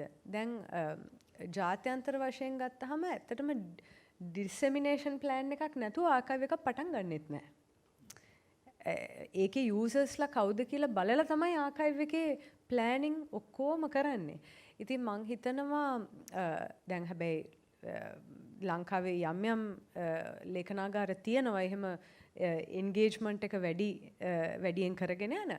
ඒ වුණාට මේ මම හිතන්නේ පබ්ලික් එන්ගේජ්මන්ට් කියන්නේ මොකක්ද කියලාත් අපි මෙතනදී කතා කර යුතුයි. කාත් එක්කද අපි කාටද මේක sannivedanaya කරන්න ඕනේ? එතකොට තමයි අපිට අදහස් එන්නේ කොහොමද sannivedanaya කරන්න ඕනේ කියන එක. ඉතින් මේවා මම හිතන්නේ අපි ලේඛනාගාර හදනකොට අපේ සැලසුම් වලට අන්තර්ගත කළ යුතුම දේවල් පිටරට හුඟක් අවස්ථාවලදී මේ sannivedanaya කරන්නේ කාටද එන්ගේජ්මන්ට් එක තියෙන්නේ කාත් එක්කද කියලා ඉස්සෙල්ලම බලන්නේ ඒගොල්ලන්ගේ කමියුනිටි එක කවුද. කියන්නේ හුඟක් රටවල් දැන් ඉන්දියාවේ අපි ගත්තොත් මේ ළඟදී විවෘත කරා ඉන්දියාවේ පළවෙනි ડોකියුමන්ට් ආකයිව් එක. ඒක තියෙන රාජස්ථාන් වල බිකානේර් කියන ප්‍රාන්තයේ. ඒකේ රාජ්පූත් කියන ඒ සම්භවයට අයිති හැම මේ ලේඛනයක්ම ඒකේ අන්තර්ගතයි. ඒ ලේඛනාගාරේ. ඉතින් එයා ඒ අය ඉස්සෙල්ලම ආමන්ත්‍රණය කරන්නේ තමන්ගේ රාජ්පුත් කමියුනිටි එකට. ඒගොල්ලන්ව කොහොමද ළඟින් තියාගන්නේ තමන්ගේ සංස්කෘතියත් එක්ක ළඟින් තියාගන්නේ කොහොමද? ඊට පස්සේ තමයි ලේයර් එකෙන් ලේයර් එකට බලන්නේ තව කාවද අපි එන්ගේජ් කරගන්නේ කොහොමද එන්ගේජ් කරගන්නේ කියලා. ඒ ඔඩියන්ස් එක අනුව ඒගොල්ලෝ එන්ගේජ්මන්ට් ස්ට්‍රැටජි එක වෙනස් කරනවා. මම හිතන්නේ අපිටත් ඒ විදිහට උපාය මාර්ගිකව හිතන්න වෙලා තියෙන්නේ. නැත්තම් අර ඔබතුමිය කියන කල්චරල් කැපිටල් එක අපිට සංරක්ෂණය කරගන්න බැරි වෙනවා. මම කැමති අහන්න දැන් ටිකක් එහාට ගියොත් ප්‍රොෆෙසර් මේ මම දන්නවා භෝගී කාලේ යම් විදියකට මේ රස පිළිබඳ යම් මැදිහත් වීමක් කෙරුවා පාරම්පරික රස පිළිබඳ. එතනක් තියෙනවා දැනුම මේ කුස්සිය කතන්දරයක් නෙමෙයි. ඒ රස කොහොමද හැදුනේ, ඒක කොහොමද විකාශනය වුනේ, ඒවා වෙනස් වුනේ කොහොමද කියලා. දැන් මෙතන ලොකු සම්පතක් තියෙනවා මම හිතන්නේ අපි කවුරුවත් වැඩි අතගාපු නැති. culinary practices. ඒ කියන්නේ මේ අපේ අම්මගේ කතන්දරයක්වත් මොකක්වත් නෙමෙයි. ඊට වඩා එහා යන දෙයක්. එතකොට ඒක කොහොමද අපි දැන් රිසර්ච් දැන් මම දන්නවා අපිටත් කිව්වා අපි World Bank එකට මේ ලෝක බැංකුවට මේ ප්‍රොපෝසල් එක දානකොට දැන් අවුරුදු 6කට 7කට ඉස්සෙල්ලා මේක කොහොමද ඕගොල්ලෝ මේ ප්‍රජාවට ගෙනියන්නේ කොහොමද මේක බිස්නස් ප්‍රොජෙක්ට් එකක් වෙන්නේ කියලා. ඒකට UBL කියලා නමකුත් දාලා වෙනම ආයතනයක් තියෙනවා විශ්වවිද්‍යාලවල. මේක ප්‍රයිවට් එකක් නෙමෙයි. එතකොට ඔබතුමිය කොහොමද බලන්නේ? දැන් මම නිකන් සජෙෂන් එකක් දෙනවා. අපි දැන් ස්පර්ශීය එකක් තමයි මේක දැනුම. කන එක ස්පර්ශයක්. අපිට ඒකට බඩේ අමාරුවක් හදුනා ඒක වෙනම දෙයක්. හැබැයි මේක ස්පර්ශීය දැනුමක්, පාරම්පරික දැනුමක්. ඔබතුමියට ඒකේ අත්දැකීමක් තියෙන හින්දා මම දැන් ටිකක් පාර වෙනස් කරනවා. ඔව් මෙහෙමයි සර්. දැන් අපි සංස්කෘතික මානවෙක් හැටියට මේ අපිත් එක්ක තියෙන මේ ජනශ්‍රුතිකාංග සියලු දේවල්ම අපි ජීවත් වෙනවා. මේවා අපි ඉගෙන ගත්තේ කළ පුරුද්ද, දැක පුරුද්ද, හුරු පුරුද්ද මේ කියන දේවල් එක්ක. එතකොට මේවා අතර මුඛවහරෙන් ආව දේවල් අපි දැක්කා. සමහරට අපේ අම්මගෙන් ඉගෙන ගත්තා. අත්තම්මගෙන් ඉගෙන ගත්ත දේවල් තිබුණා. කොහොමනත් අර ඔබතුමා කිව්ව රස සංකල්පය ගැන කියනකොට මේ ඉහුම් පිහුම් කටයුතු වලදී අපේ කාන්තා පාර්ශ්වය තමයි වැඩි බරක් දැම්මේ. නැමෙත එහෙමයි කියලා පුරුෂ පාර්ශ්වය බැහැයි කියලා එකට මේ කියන්නේ. අපිට තාත්තලා අම්මා අසලිපෙච්චලට කන්න දීලා තියෙන ඕන තරම්. නමුත් අපිට අම්මා දැනගෙන හිටිය අම්මා එක පැත්තකින් ගත්තොත් අම්මා කියන්නේ ඇය වෙදන ඕන කෙනෙක් වගේ වෙලාවකට. අම්මා දන්නවා දෙන්න ඕන කෑම මොනවද? ළමයට දැන් මේ වෙලාවට දෙන්න ඕන මොනවද? යෞවන කාලට දෙන්න ඕන මොනවද? පුංචි කාලේ මොනවද දෙන්න ඕනේ? නොදෙන්න ඕනේ මොනවද? අම්මාට හොඳ ඉවක් තියෙනවා කොහොමටත් ඒකවත් එක පාවිච්චි කරා. අම්මා කිරි ටික දෙනකොට අපි කිරි බීපු එහෙම කිරිම බීපු කණ්ඩායම නෙමෙයි. හැබැයි අපි කිරි දෙනකොට අම්මා දන්නවා අපි මේකත් එක්ක දරුවට බඩේ අමාරුවක් හැදෙයි කියලා. අපි ඒකත් එක්ක මොනවද එකතු කරන්න ඕනේ කියලා අම්මා දැනගෙන හිටියා. නේද? එතකොට අම්මා තව ගස් පැලෑටි ටිකක් උද්භිත ටිකක් හදාගෙන අම්මා දැනගත්තා කොහොමද අබ්බේතක් හදාගන්නේ කියලා. අම්මා කුසේ කළමනාකරණය කරගත්තා. ඉතින් මේවත් එක්ක ආහාර සංස්කෘතියක් තියෙනවා අපේ. ආහාර සංස්කෘතියත් එක්ක අපේ ආදිවාසී සංස්කෘතිය තුළ පවා ඒකළු කටුවල බොක්කිට අඬන්නේ, ගෝනල බොක්කිට අඬන්නේ, ඊතල බොක්කිට අඬන පැටි ආහාර ගැන කතා කරා අපේ. අපේ අම්මලා තලප කණ්ඩ බැරුව පුතේ, හැලප කාලා ඉතින් පුතේ, ඇඟිලි ගෙවි දනවා පුතේ කියලා කිව්වා. අම්මලා ජනකවියෙම සඳහන් කරලා තියෙනවා. අම්මා අතට වෙරළු ඇහිඳගෙන ඉනට පලානෙලාගෙන අම්මා නිකන් නෙමෙයි. දරුවට අවශ්‍ය කරන දේවල් එක්ක තමයි අය කළමනාකරණය කරගන්නේ. ඒ විතරකුත් නෙමෙයි. අම්මා කියනවා වැනේලු කළු වැනේලු සතර අතර වැනේලු අම්මා කවි කියන ගම අඹර කුරක්කන් කළුවේ ගලයට පිටි කොයි කළුවේ රොටි එකක් දිය කළුවේ අම්මට දීපන් කළුවේ උඹත් එක්ක අක්කා කළුවේ මාත් එක්ක අක්කා කළුවේ කිකි අම්මා මේ දරුවත් එක්ක සෙල්ලම් කරමින් තමයි මේවා කියලා දෙන්නේ. එතකොට මේ අම්මගේ අත්දැකීම් නෙමේ ප්‍රකාශ කරේ. මම මේ කවි කීපයක් මතක් කරේ. මේ අම්මා හේනේ ගොවිතැනේ වැඩ කටයුතු කරමින් අම්මා පරිසරානුබද්ධව තමයි ජීවත් වුනේ. අද වගේ මේ අපි ෆෝන් එක ඔබමින් ටීවී එක බලමින් දරුවන්ට කවමින් නෙමෙයි අම්මලා ජීවත් වුනේ. එහෙම නෙමෙයි අද අපි රාත්‍රී කාලේ බැලුවොත් ගොඩක් වෙලාට බලන්නේ ශනික ආහාරات එක්ක.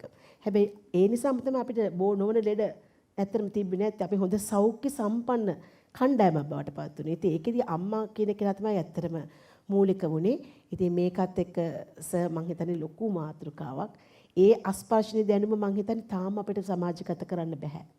මොකද ඒ එක් විවිධත්වය තියෙනවා. අර මේ මාතර ක්‍රමයට නෙමෙයි තවත් ක්‍රමයකට ගියේ. ඒ විවිධත්වය අපේ ඇත්තටම කතා කරොත් මේ සංස්කෘතික විවිධත්වය. අපේ ඒ විවිධාංගීකරණය තමයි ඇත්තටම මේ තියෙන්නේ. ඊළඟට මේක වෙනස් නොවෙනවා නෙමෙයි හැමදේම වෙනස් වෙනවා. වෙනස් වෙන්න ඕනනේ වෙනස් නොවන දේවල් තියෙන්න බෑ.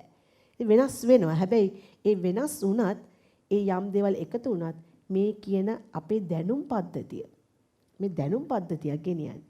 හැබැයි මේක සම්ප්‍රේෂණය නොවුනොත් එතන බිඳ වැටෙනවා. සම්ප්‍රේෂණය වුණොත් ඒක ඉදිරියට පවත්වාගෙන යනවා. දැන් අම්මගෙන් ගැන පුරුදු ටිකනේ ඇත්තටම දුව ගෙනියන්නේ ඊළඟ ටිකට. ඒක ඉගෙනගෙන නැති වුණොත් ඒක එතනින් බිඳ වැටෙනවා. හැබැයි අපිට දැන් අද වර්තමානයේ මේවා යම් යම් ගැටලු තියෙනවා. අස්පර්ශී සංස්කෘතික උරුමයන් ගෙනියන්න බෑ. මොකද ඔබතුමිය අර කිව්වා වගේ මේ ප්‍රජාව දායක කරගන්න ඕනේ. ඉන්දියාව කරන්නේ ඒ ප්‍රජාවට ආර්ථික ප්‍රතිලාභත් ඒ තින උන්ගේ ආත්මාභිමානය අගය කරමින් උන් අගය කරනවා එකට. උන්ට වටිනාකමක් දෙනවා උන්ට. ඒ දීලා තමයි උන්ගේ සංස්කෘතිකාංගේ රැකගන්නේ ඕන් විසින්ම උන්ට අවශ්‍යතාවය පරිදි. හැබැයි අපි ගොඩක් වෙලාවට ඇතැම් වෙලාවට අපි දැනුම දෙන්න කැමති නැති අය ඉන්නවා. දැනුම දුන්නත් ඒ දැනුම මංකොල්ල කන අය ඉන්නවා. ඒතර ඒ දැනුම අරගෙන ඒ කෙනාගේ නම නොකිය අපේ වගේ අපි කියන කණ්ඩායම් ඉන්නවා. අපේ පරිශකයොත් ඉන්නවා. ඉතින් ඒ නිසා ඔවුන් බය වෙනවා මේ දැනුම දෙන්න බෑ. අපි ඇතැම් රිසර්ච් වලට ගියාම ඔවුන් කියනවා අනේ මිස් මගේ බඩට ගහනවා. මොකද මේක ඉගෙන ගත්තොත් අනිත් එක්කෙනා මට ජීවත් වෙන්න විදිහක් නැහැ. එහෙම අපිට කියපු අවස්ථා තියෙනවා. ඉතින් ඒකවල ඒ තොරතුරු දෙන්න බයයි ඇත්තටම කිව්වොත්. එහෙම කාරණා තියෙනවා. ඉතින් ඒකේ හොඳ නරක දන්නේ නැහැ. ඒක ටික කාලයක් ඉගෙන ගන්න. පොඩි දෙයක් ඉගෙනගෙන ඉක්මනට ඔවුන් වැඩ කටයුතු කරනවා. හැබැයි අර ශිල්පියව අමතක කරනවා. අපි පාරම්පරික ශිල්පීන්ව රැකගන්න වැඩපිළිවෙලක් නැහැ. අපිට අනුග්‍රහකත්වය දෙන්න හරි වැඩපිළිවෙලක් නැහැ. අපේ රටේ සංරක්ෂණ ගාර ඕන තරම් ඇති. විවිධ ක්ෂේත්‍රවල. එක් අය හුදකලා වෙමින් කරනවා. හැබැයි අපිට මේ ඔක්කොම එකතු කරන වැඩපිළිවෙලක් නැහැ. ජාතික වැඩපිළිවෙලක් නැහැ. අපිට පුළුවන් මේ ඔක්කොම එකතු කරන්න තියෙනවා. අධ්‍යාපන අමාත්‍යාංශය වෙනම, සංස්කෘතික අමාත්‍යාංශය වෙහෙම, ICH කමිටු හැමතැනම තියෙනවා. ඊළඟට ලේඛනාගාරය තියෙනවා, ජාතික පුස්තකාලය තියෙනවා, සෞන්දර්ය විශ්වවිද්‍යාලයම තියෙනවා. විශ්වවිද්‍යාලෙම ගත්තොත් සංරක්ෂණාගාර කිහිපයක්ම තියෙනවා. එතකොට අපි වෙන වෙනම විශ්වවිද්‍යාලවල කරනවා. හැබැයි කොහේද අපිට මේව එකතු කරන්නේ? කොහේද මේ සංරක්ෂණය කරන ප්‍රතිපත්තිය? දැන් අපි ගියොත් archive.org කියලා ගහලා බැලුවොත් ඒවයි එකතු කරන විධික්‍රම අපි දකිනවා. ස්වේච්ඡාවෙම පුළුවන්කමක් තියෙනවා. හැබැයි නමුත් ඒ දත්ත අපිට මෙහි ජාතික සර්වර් එකක් හදලා අපිට පුළුවන්කමක් තියෙනවා නම් අඩුම ගානේ හැමෝටම අර කියන විදිහට බෙදා දෙන්න. හැමෝම අපි කුහකයික විදිහට අපි කැමති නෑ අනිත් එක්කෙනා පරිශ්‍රණයක් කරයි, අනිත් එක්කෙනා මේකෙන් තව දෙයක් කරයි දෙන්න කැමති නෑ. හැබැයි සමාජගත කිරීමේ වැඩපිළිවෙලක් තියෙන්න ඕනේ. අර වැඩපිළිවෙලක් නෑ. අපි ඒක මුදල් නෑ. දැන් ඩිජිටල් කරන්න ඕනයි කියලා අපි අදහස් කරනවා. හැබැයි අපිට ඩිජිටල් කරන්න යම් මුදල් ප්‍රතිපාදන ගැටලු තියෙනවා. ලේඛනගත කිරීමේ ගැටලු තියෙනවා. විවිධ ගැටලු අපි දකිනවා. ඒකෙන් අර මුදල් සම්පාදනය කරන්නට ගැටලු තියෙනවා. ඒ ප්‍රජාව සහභාගී කර ගැනීමේ ගැටලු තියෙනවා. ඔවුන් අතර තියෙන විශ්වාසය, අන්‍යෝන්‍ය සම්බන්ධතා. ඔවුන්ට විශ්වාස නැති වෙන අවස්ථා තියෙනවා. මොකද මේක අරන් ගිහලා හෙට මොකද අපිට කරන්නේ? අපි ඇතම් සංවලට ගියාම ඇත්තටම කරගාටුදායකයි ඔවුන් බයයි විශ්වවිද්‍යාල කණ්ඩායම වෙනවා කිව්වම. මොකද කියනවා අහවල් විශ්වවිද්‍යාලය අහවලා අපිට මෙන්න මෙහෙම කරලා අපේ මේ සංස්කෘතිකාංගය අරගෙන ගියා. ඔවුන් දැන් ඒ කණ්ඩායම් හදාගෙන ඒවා පෙන්නනවා කියලා. මේ වගේ කාරණා අපි ප්‍රායෝගික මුණ දෙනවා ක්ෂේත්‍රයට ගියාම. ඉතින් ඒවත්ස මම හිතනවා ඒකත් එක්ක තමයි අපිට මේ අපේ සාම්ප්‍රදායික දැනුම සමාජගත කරන්න ඕනි, සම්ප්‍රේෂණය කරන්න ඕනි, සුරක්ෂා කරන්නත් ඕනි. හැබැයි හරි නිශ්චිත වැඩපිළිවෙලක් ඕනේ. මංකොල් කරණය නේද ඔය කිව්වේ. අලුත් වචනයක් ඉගෙන ගත්තාද? මම දැන් ආයි එනවා මේ ඉකොනොමික් පැත්තට. ඔයගොල්ලන්ට බෝරින්ද මේක? නෑ. කිනයි කිව්වේ නෑ කියලා. කමන්නේ. මම කැමතියි දැනගන්න දැන් අපි ආර්ථික ප්‍රශ්න ගොඩකට මුහුණ පාලන මේ රට ඉන්නේ. අපි එක පැත්තකින් සංචාරකයෝ එනයි කියලා බලාපොරොත්තුෙන් ඉන්නවා. ඒ අතරේ දැන් අපි සෙනසුරාදා ඉරිදට එළියට ගියාම හරියට අපේම සංචාරකයෝ ඉන්නවනේ කෝච්චි පිරිලා මේ නයින් ආච් බලන්න යනවා අර එහෙම යනවා. දැන් මෙතන වෙනම මාකට් එකක් තියෙනවා. අපි හැමතිස්සෙම අපේ දුක කී ඉන්නේ නැතුව අපිට බලන්න පුළුවන් තරුණ කට්ටිය ඉන්නවා. ඒගොල්ලන්ට යම් දේශීය දැනුමක් ගැන කුතුහලයක් තියෙනවා. මොකද ඒගොල්ලෝ ගියොත් ඇල්ලට කන්න වෙන්නේ ෆ්‍රයිඩ් රයිස් එකයි ඩබල් චිකන් එකයි නේ.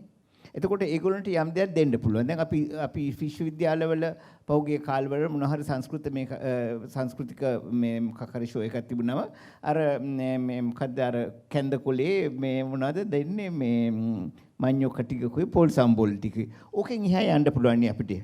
අපේ එක තියාගෙන යම් දෙයක් අලුතෙන් මම දැක්ක මේ ළඟදී අර උමන්දාවද කොහෙද ඒගොල්ලෝ මොනවද චාකෝල් වලින් මේ අයිස්ක්‍රීම් පොප්ස් එකේ චාකෝල් කියන්නේ ගල්ලඟුරුනේ.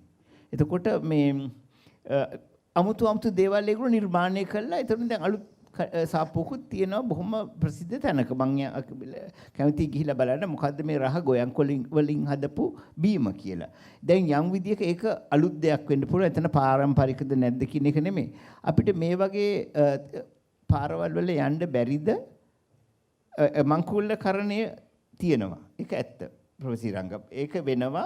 හැබැයි අපි දැන් අපි පොත්වල යම් දේවල් අපි පබ්ලිෂ් කරනවා. ඒවත් මංකොල්ල කරණය වෙලා තියෙන්නේ. ගංගාගේ පොත මේ මංකොල්ල කරණය වෙලා තියෙන්නේ. ටැම්බිටි විහාර පොත වෙන වෙන කට්ටිය දාලා ඒ වෙබ්සයිට් වල දාලා අපිත් ඉතින් කෑ ගහන ප්‍රමාණයක් තියෙනවා. හැබැයි අපිට තෘප්තියක් එනවා වෙන එක්කෙනෙකුත් මේක පාවිච්චි කරුවයි කියලා. හරි විදියට හරි වැරදි විදියට හරි. හරි. එතකොට ඔබතුමිය මොකද්ද කියන්නේ කියන්නේ? මං හිතන්නේ අපේ අර තියෙන කල්චරල් කැපිටල් එක අපි නවෝත්පාදනයට ලක් කරන අවස්ථා අඩුයි වුණාට දැන් මට ටික ටික පේනවා. මම එහෙම කියන්නේ දැන් ඒ කියන්නේ යම්කිසි ස්ථානයක් අපි ගත්තොත් ඇල්ල කියලා. ඒකේ ස්පේෂල් හිස්ටරි එකක් තියෙනවා. ඒ ඉස්සර අපි ඇල්ල කියලා කිව්වහම ඇල්ල ගැප් එක තමයි මාකට් කරේ. ඒකයි නයින් ආචර්ස් බ්‍රිජ් එකයි. හරි? ඒකවත් තිබුණේ නැහැ. ඒ වුණාට දැන් මම දකිනවා ඉන්දියාවෙන් එන සංචාරකයන්ට රාමායනයට අදාළ රාවණගේ තැන් කියලා එකක් යනවා. ලිටල් ඇඩම් ස්පීක් කියලා ඒකෙත් රාවණගේ කතාවක් කියනවා. ඉතින් දැන් මේක තමයි මට පේන හැටියට ආර්ථිකයෙන් බැලුවහම මේක තමයි කල්චරල් ඉනෝවේෂන් එක. ඒක ඇත්තද බොරුද කියන එක නෙමෙයි. ඒක ඇත්තක් තියෙන්නත් පුළුවන් නැති වෙන්නත් පුළුවන්. ඒ වුණාට ඒ කතා ජන කතා අපි කොහොමද පාවිච්චි කරලා අපි ඒක යම්කිසි ඒ කියන්නේ ප්‍රොඩක්ටිව් විදිහට අපි ටුවරිසම් වලට පාවිච්චි කරන්නේ කොහොමද? ඒ වගේම මම දකිනවා තව හොඳ පැත්තක්. ඒ තමයි ලංකාවේ ස්වභාවික පරිසරය. දැන් මම අවුරුදු දැන් 2-3ක් තිස්සේ ඉඳලා මෙහි ගෲප්ස් තින්නවා. ඔයගොල්ලෝ දන්නවා ඇති සමහර විට බෝට්ටුවක කයක් එකක අපි මහවැලිය දිගේ යනවා. මහවැලිය උඩින් හොටන් ප්ලේන්ස් ඉඳලා යන්න බෑනේ. ගොඩක් දියඇලි තියෙනවනේ. ඔන්න මහවැලිය ෆ්ලැට් වෙන්න තැන තමයි උල්හිටිය කියන තැන. මයංගනෙත් ටිකක් මෙහා. උල්හිටියෙන් අපිට මේ ත්‍රිකුණාමලයටම යන්න පුළුවන් බෝට්ටුවේ නැගලා මහවැලියේ. දැන් මේ මහවැලියේ යනකොට අපිට මහවැලි ගඟ විතරක් නෙමෙයි. ඒ මහවැලි ගඟ දිගේ අපි ගිහිල්ලා අපි ලංකාව දකින විදිහ ලංකාවේ කාලිංග දූපතක් තියනවා කියලා මම පළවෙනි වරට දැනගත්තේ ওই බෝට්ටුවේ ගිහිල්ලා. ඒ කාලිංග දූපත කියන්නේ මොකද්ද? ඒකේ තියෙන ඉතිහාසය මොකද්ද කියලා මම දැනගත්තේ මහවැලි ගඟ දිගේ ගිහිල්ලා. ඉතින් අපි ඒ විදිහට දැන් ටික ටික මට පේනවා අපේ ස්පේෂල් හිස්ටරි එක මාකට් කරන්න පටන් අරන් ඒක මම ඊටාම හොඳ දෙයක් විදිහට දකින්නේ. ඒකේ ප්‍රශ්න තියෙනව නැතුව නෙවෙයි. මංකොල්ලකරණය හරියට වෙනවා ලංකාවේ මං හිතන්නේ කල්චරල් කැපිටල් එකට විතරක් නෙවෙයි ලංකාවේ කරන සයන්ටිෆික් රිසර්ච් වලටත් පැටන්ට් කියන දේ අද වෙනකන් ඒක හරිම ප්‍රශ්නකාරී මේ තැනක්. ඒ කියන්නේ ලංකාවේ විද්‍යාඥයෙක් මොකක් හරි අලුත් අත්හදා බැලීමකින් අලුත් දෙයක් හොයාගත්තොත් මේ මනුස්සයට පැටන්ට් එකක් ගන්න ජීවිතේට බෑ. ලංකාවේ ඒ විදිහට තමයි හදලා තියෙන්නේ. ඒ වුණාට ඒ තියෙන දුෂ්කරතා මැද්දෙත් මෙහෙම නවෝත්පාදන වෙන එක මම දකින සුබවාදී ලක්ෂණයක්. මම අහසේ ඩොක්ටර් ගංගාගෙන් අහන්න මොකද අපි මේ ප්‍රොජෙක්ට් එක ලිව්වා අපිට ඒක කමර්ෂියලයිස් කරන්න කිව්වා. ප්‍රතිපාදන දෙන්නම් මේ සංරක්ෂණය පිළිබඳ සහ මේ චිත්‍ර පිළිබඳ. හැබැයි ඕගොල්ලෝ ඒකෙන් යම් විදිය ප්‍රතිපාදනයක් උපයගන්න විදියක් සජෙස්ට් කරන්න ඕන. එතකොට ඔබතුමිය ගත්ත පියවරවල් මොනවද? දැන් අපිට සංස්කෘතිය තියෙනවා, ගල්ලෙන් වල තියෙනවා එක එක රූප. එතකොට අපි රිසර්චර්ස්ලා ගිහිලා මේක එක්කහුව කෙරුවා, පොතකුත් ගැහුවා, පොත් තව ගහනවා. හැබැයි ඒකත් යන්නේ නැහැ මිනිස්සු අතරට. එතකොට ඊළඟට මොකද්ද කරන්නේ අපි? ඔව් මේ අපි දැන් ස්පර්ශනීය උරුමය ආකයිව් කරනකොට ඒක සංරක්ෂණය කරනකොට අපි නිකන් න්‍යායාත්මක කරුණු ටික කිව්වොත් අපි ඒකට සම්බන්ධ ප්‍රශ්න ඒ ප්‍රශ්න ටික ඕනේ මේක ප්‍රොෆෙසර් අපු ප්‍රශ්නෙට උත්තර දෙන්න. අපි සාමාන්‍ය ප්‍රශ්න 5කට මුහුණ දෙනවා කියලා තමයි අඳුනගෙන තියෙන්නේ. ඒක දැන් වගීෂය ඊරංගයි දෙන්නම කියපු ප්‍රශ්න එතන තියෙනවා. පළවෙනි එක තමයි ඩිජිටලයිසේෂන් එක. අපි මේක ඩිජිටල් කරණය කළ යුතුද? එකම කණ්ඩායමේ පරිශ්‍රණ කණ්ඩායම කියන්න පුළුවන් නෑ මේක කරන්න ඕනේ නෑ මේක කරන්න ඕනේ කියලා. දෙවෙනි එක තමයි metadata index කියන එක. ඒක මම දැනුවත් අපේ කිසිම ස්පර්ශ උරුම සංරක්ෂණ ක්‍රියාවලියක් ඇතුළේ පරිශ්‍රණයක් ඇතුළේ වෙන්නෙම නැති දෙයක්. ඒක ටික විස්තර කරන්න පුළුවන්ද? මොකද මා දිගින් ගත්තේ මේ ළඟදී ඕක. metadata index කියන එක අපි මොන හරි දත්ත අපි නියදියක් පාවිච්චි කරලා අපි දත්ත හොයා ගන්නවා. ඒකෙන් තව නියදියක් නියෝජනය වෙනවා. උදාහරණයක් හැටියට පොතක් ගත්තොත් පොතක කතුරු ඉන්නවා, නම තියෙනවා, අවුරුද්ද තියෙනවා, ප්‍රකාශකයා ඉන්නවා. ඒක ඇතුලේ තියෙනවා අපි වෙන එකකට පාවිච්චි කරන ප්‍රකාශකයින් අපි පාවිච්චි කරනවා නම් ඒක ඇතුලේ ප්‍රකාශකයා කියන කෙනා තව පරිශ්‍රණයක දෙයක් වෙනවා. මේක ඉත බහුල වශයෙන් මේකේ මේ metadata කියන මේකට ඇත්තටම සිංහල වචනයක් නැහැ දැනට. මේ metadata කියන එක දරුණු ලෙස මේ උරුම සංරක්ෂණයට කියන එකට මේ බලපාලා තියෙන දෙයක්. ඉතින් මේකේ metadata index එක තමයි මේ අපි මේ කතා කරන එක ඇතුලේ තියෙන ලොකුම ප්‍රශ්න ඩිජිටලයිසේෂන් එක එක දෙක මෙටාඩේටා ඉන්ඩෙක්ස් එක. ඒතකොට මෙටාඩේටා ඉන්ඩෙක්ස් එකක් ඇයි ඕනේ? අපි අර කිව්වා වගේ මේක එක්කෙනෙකුගේ අයිතියක් නොවෙන්න. එහෙම නැත්නම් මේක එක කණ්ඩායමකගේ තනි පුද්ගල ඒක මොනොපොලි එකක් අයිති නොවෙන. ඒකාධිපති අධිපතිවාදීත්වයක් එක්කෙනෙකුට නැති වෙන්න. ඇයි?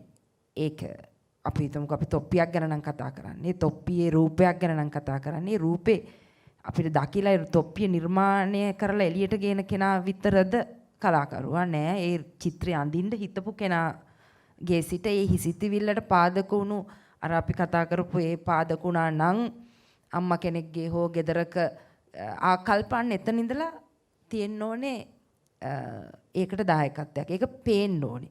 ඒක පෙනුන්නේ නැති වුනහම අපිට ලොකු ප්‍රශ්න එනවා මේක සංරක්ෂණය ඇතුලේ. අනිත් එක තමයි අපි දැන් මංකොල්ල කරන ප්‍රොෆෙසර් කතා කරේ ඉන්ටෙලෙක්චුවල් ප්‍රොපර්ටි කියන එක. ඒකේ බුද්ධිමය දේපල පිළිබඳ තියෙන ප්‍රශ්නේ. ඊළඟ තමයි මේ කොහොමද මේ ආකයිව් එකක් කළමනාකරණය කරන්නේ කියන්නේ. ඒක තමයි ඊළඟ තියෙන ප්‍රශ්නේ. ඒක තමයි ඒක අපි කවුරුත් කිව්වේ නැතත් ඒක පිළිබඳ සාමාන්‍ය කිසිම සමාජීය විද්‍යා පර්යේෂකයින් ලංකාවේ මේ වෙනට ඉන්න අයගෙන් බහුතරයක් ඒ වෙනුවෙන් පුහුණුව ලැබපු අය නෙමෙයි. කොහොමද මේ සංරක්ෂණයක් කළමනාකරණය කරන්නේ? ඒ කියන්නේ තොරතුරු එකතු කරන එකද? මේක ලියලා තියෙන එකද? මේකට කොහොමද අලුතෙන් අපි data coding පාවිච්චි කරන්නේ? කොහොමද ඊට පස්සේ මේක කොළ හැටියට සහ මේ කොළ නොවන ආකාරවලට සංරක්ෂණය කරන්නේ? එහෙම නැත්නම් මේකේ තියෙන සාමාන්‍ය දිනදා පරිශ්‍රණයේ ටැප් එක වතුරේයිද ගිනි ගින්දරේයිද මේ තියෙන සාමාන්‍ය දේවල් කොහොමද අපි කළමනාකරණය කරන්නේ? මේ සෑම දෙයක්ම ගැටලු. අන්තිම එක තමයි ප්‍රොෆෙසර් මගෙන් අහපු ප්‍රශ්නේ. වගීෂ මෙච්චරලා කතා කරු බිස්නස් මොඩල්ස්. මේ හැම සංරක්ෂණ ගාරයකටම බිස්නස් මොඩල් එකක් ඕනේ. ඒක තමයි ඒක අපි කොච්චර අකමැත්තෙන් වුණත් පිළිගත යුතු දෙයක්. මේ බිස්නස් මොඩල් එක කියන එක නැතුව සංරක්ෂණාගාරයකට පවතින්න බෑ. ඒතකොට කෙනෙක් අහන්න පුළුවන් දැන් ජනකවි එකතු කරලා ජනකවි හරි එකතු කරේ නැත්තම් මේ ටික නැතරම නැති වෙලා යනවනේ. ඔව්. ඒකනේ අපි සංරක්ෂණාගාරයක් තියෙන්නේ. අපි සංරක්ෂණය කරන්නේ ඒකට. ඒ සංරක්ෂණය කියන එක ඇතුලේ ඒකට ජනකවියක් කියනවා. ඒ ජනකවිය කියන්නේ ඒ ජනකවිය බිහිවුවා යයි අපි උපකල්පනය කරන සමස්ත ඒ බිහිවුවා කිය උපකල්පනය කරන සමාජය ඇතුලේ තියෙන සියලුම ගති ස්වභාව අපි අධ්‍යයනය කළා සංරක්ෂණය වෙන්න ඕනේ.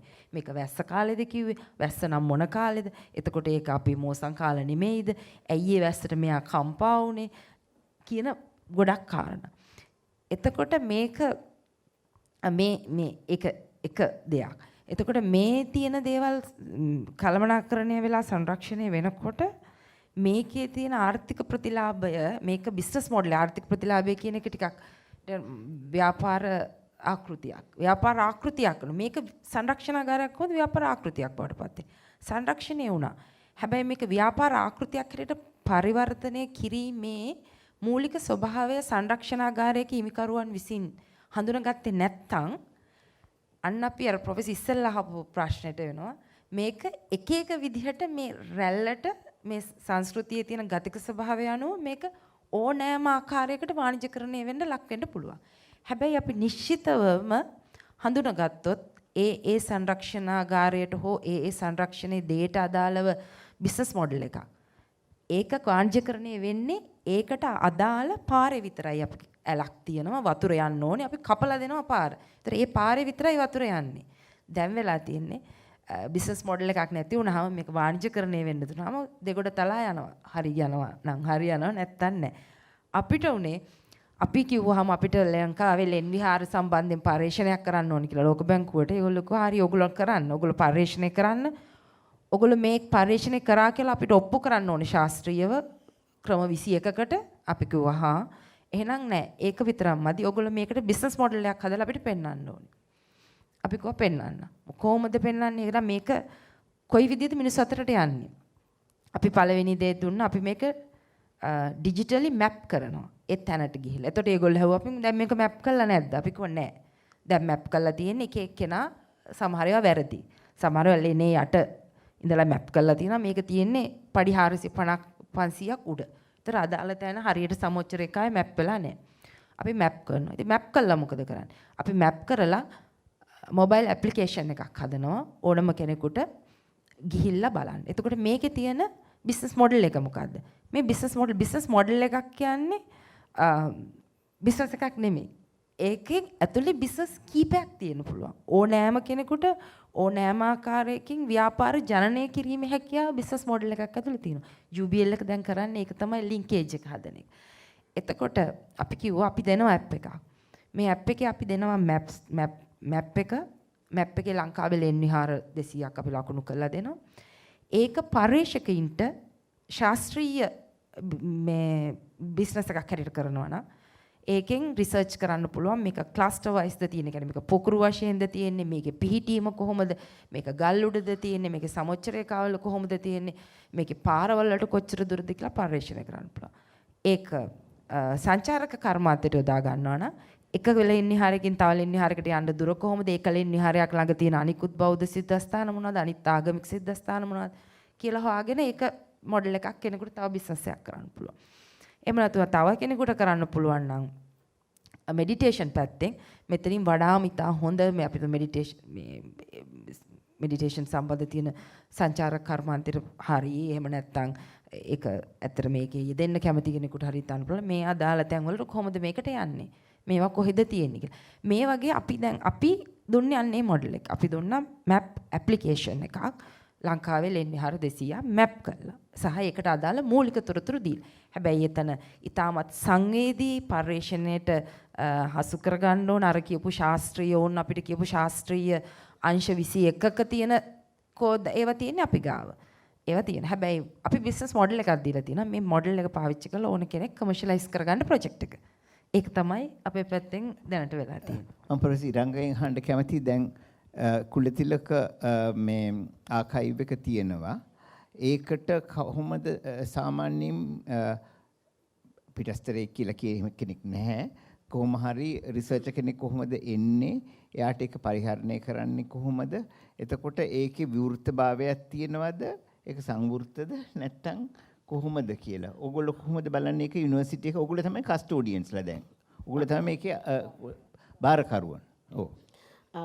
මහාචාර්යතුමා කියපු එක කාරණාවක් කියන්න ඕනේ මේ දැන් ඒක අවුරුදු 30ක් පරණ ඒකකයක් කියලා මම කියවනේ. මට තිබ්බ ගැටලු කිහිපයක් තිබුණා. දැන් මේ ලේඛනගත කිරීමේ සම්බන්ධව. එහෙම නැත්නම් සමහර අයගේ මේ එකතු කරගත්ත සංස්කෘතික මතකයන් ඇත්තටම තිබ්බේ.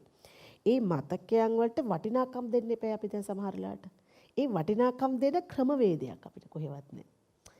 දැන් මම හොයනවා කොහෙද මේ වටිනාකම් දෙන්නේ? අපි කොහොමද මේකට වටිනාකම් දෙන්නේ? අපිට කුලතිලක මහත්තයාගේ රිසර්ච් එකක් 70 දශකයේ කරපු එකකට අපිට දැන් කොහොමද මිලක් දෙන්නේ? දැන් මේ වැඩක් නෑ කියලා මේව දැන් ටෙක්නොලොජි එක පාවිච්චි කරන්නේ අපි දැන් මේවා කියලා අපි අයින් කරනවද? ඒක අපි එන ඩිජිටල් කරන්න ඕන. හරි. තාක්ෂණික භාවිත අවශ්‍ය වෙනවා. ඒතර ඒකට අපි වැඩ පිළිවෙලක් ඕන. සංරක්ෂණ ප්‍රතිපත්තියක් අවශ්‍ය වුණා. ඒ නිසා ඉස්සෙල්ලා මම අධ්‍යක්ෂවරයා හැටියට ආවම කරේ සංරක්ෂණ ප්‍රතිපත්තියක් යෝජනා කරා. ඒක අපිට ආවා. අපි අතර ඒක යෝජනාවලියක් හදාගත්තා. නමුත් ඒක තවදුරටත් ක්‍රියාත්මක වෙමින් යන එක. එතකොට මේ සංරක්ෂණය කරනවා වගේම මේ දැනුම අර බෙදා හැරීමේ කටයුත්තක් කරනවා. ඉතින් දැනුම් බෙදා හරින කරනකොට මේ තියෙන සම්පත්වල ගැටලු, මේ කියන මූල්‍යම ගැටලු, මේවා ඒකක පවත්වා ගැනීමේදී තියෙන ගැටලු රාශියක් තියෙනවා. හැබැයි මේවේ හොඳ පැති තියෙනවා. මොනවද හොඳ පැති?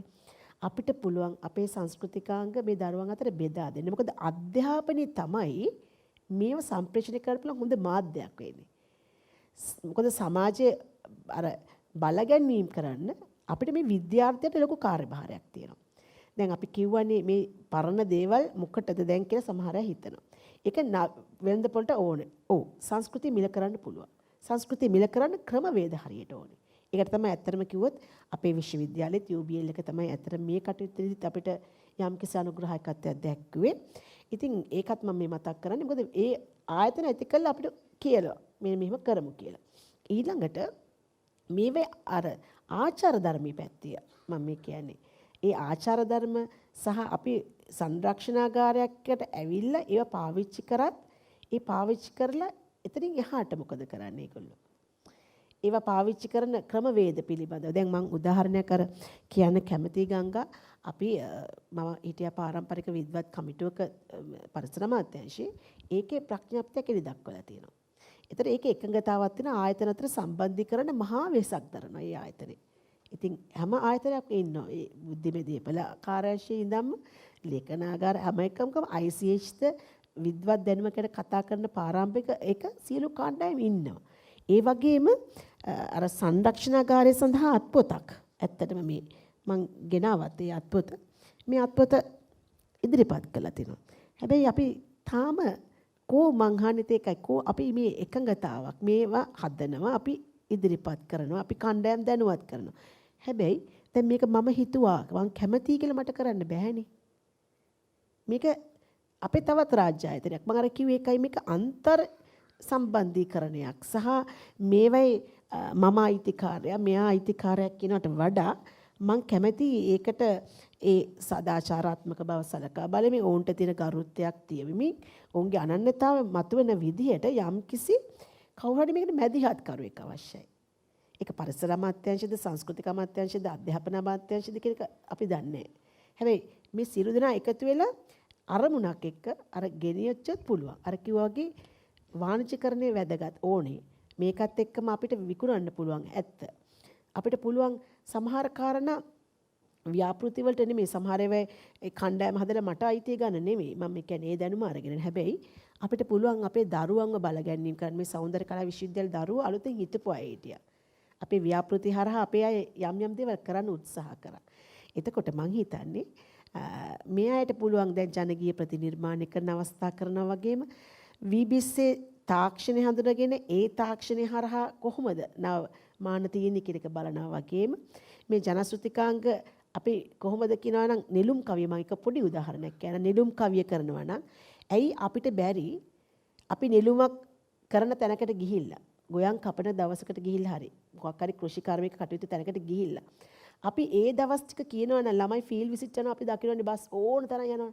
හැයි අපිට බැරි එදාට ඒ සංස්කෘතික ගමක් කරන්න. ඔවුන්ගේ හාල් ටික තියෙනවා අපිට ගෙනියන්න විදිහක් තියෙන. අපිට අලුතෙම හාල් ටික අපිට ඒකට ගිහිල්ලා ඒ අත්දැකීම ගන්න උන්ට අවස්ථාව දෙන්න. අපි ලොකු ගණන් ටිකට් දීලා යනවා එක එක දේවල් වලට සඳහා. මම ආයතන නම් සඳහන් කරන්නේ. හැබැයි කෝ අපිට වැඩපිළිවෙලා. අපේ කෘෂිකාර්මික කටයුත්තක් සඳහා පාසල් ළමයිට ඔන්න අවස්ථාව තියෙනවා. ඔබට පුළුවන් මේකට ඇවිල්ලා අරගෙන යන්න මේ අත්දැකීම ගන්න නෙළුම් කවියක් අහන්න අහලා ඒ කටයුත්තේදී එකතු වෙලා වැඩ කටයුත්ත කරලා යන්න වැඩ පිළිවෙලක් තුන. ඒකට අපිට ගමක් හදන්න ඕනේ. ඒ ගම කියන්නේ මේ හොදකලා මේ ප්‍රදර්ශනාත්මක ගමක් නෙවෙයි. හැබැයි ගමකට ගිහිල්ලා අන්න අපිට ඒගොල්ලන්ට පුළුවන් ආර්ථික ප්‍රතිලාභ දෙන්න රබුතුමිය කියනවා වගේ. අපිට පුළුවන්. ඒකෙන් ඔවුන් රැකෙනවා. ඔවුන් සුරක්ෂා කරනවා. හැබැයි ඒකට ඒගොල්ලෝ කැමැත්තත් එක්ක එනවා වගේම අපි ඒගොල්ලන්ට ඒකේ තියෙන සාධාරණ අයිතීන් දෙන්නත් ඕනේ සහ අපි ආචාර ධර්මී වෙන්නත් ඕනේ. මම හිතන්නේ මේ ප්‍රොෆෙසර් ඉරංගා දැන් ඒක කහු කෙරුවා. මෙතන අපි ඒක පාට කමර්ෂියලයිස් කරන්නේ නැතුව මේක ඕපන් කරන්නේ නැතුව යම් විදියකට ක්‍රමවේදයකට කරන්න ඕන. දැන් කාලයත් මම හිතන්නේ ඉවර වෙලා තියෙනවා. මොනවා හරි ප්‍රශ්න තියෙනවද මේ බොහොම ඉවසීමක් ඇතුව අහගෙන හිටපු අපේ විශාල ප්‍රේක්ෂකාගාරේ? මම හිතන්නේ මහජාතුමනි මොකද මේ වාපා නාලිකාව හරහා මේක සජීවීය ප්‍රචාර වෙන නිසා අපේ කාලයත් කළමනාකරණය කරගන්න ඕන නිසා මම හිතනවා මේ අපි සැසිය නිමා කරන්නත් තියෙනවා කියලා අපිට සංඥා ලැබෙනවා. ඒ නිසා අද ඇත්තටම මේක ආරම්භයක් මම හිතන්නේ මේක අපිට ආරම්භය අපි මේවයි කතිකාවක් නැහැනේ. මේකත් හරි ගැටලුවක්. අපි කොහෙද මේ වේදිකාවක් හදාගෙන ඉන්නේ කතා කරන්න මේව ගැන. අපිට කතා කරන්න කොච්චර දේවල් තියෙනවද?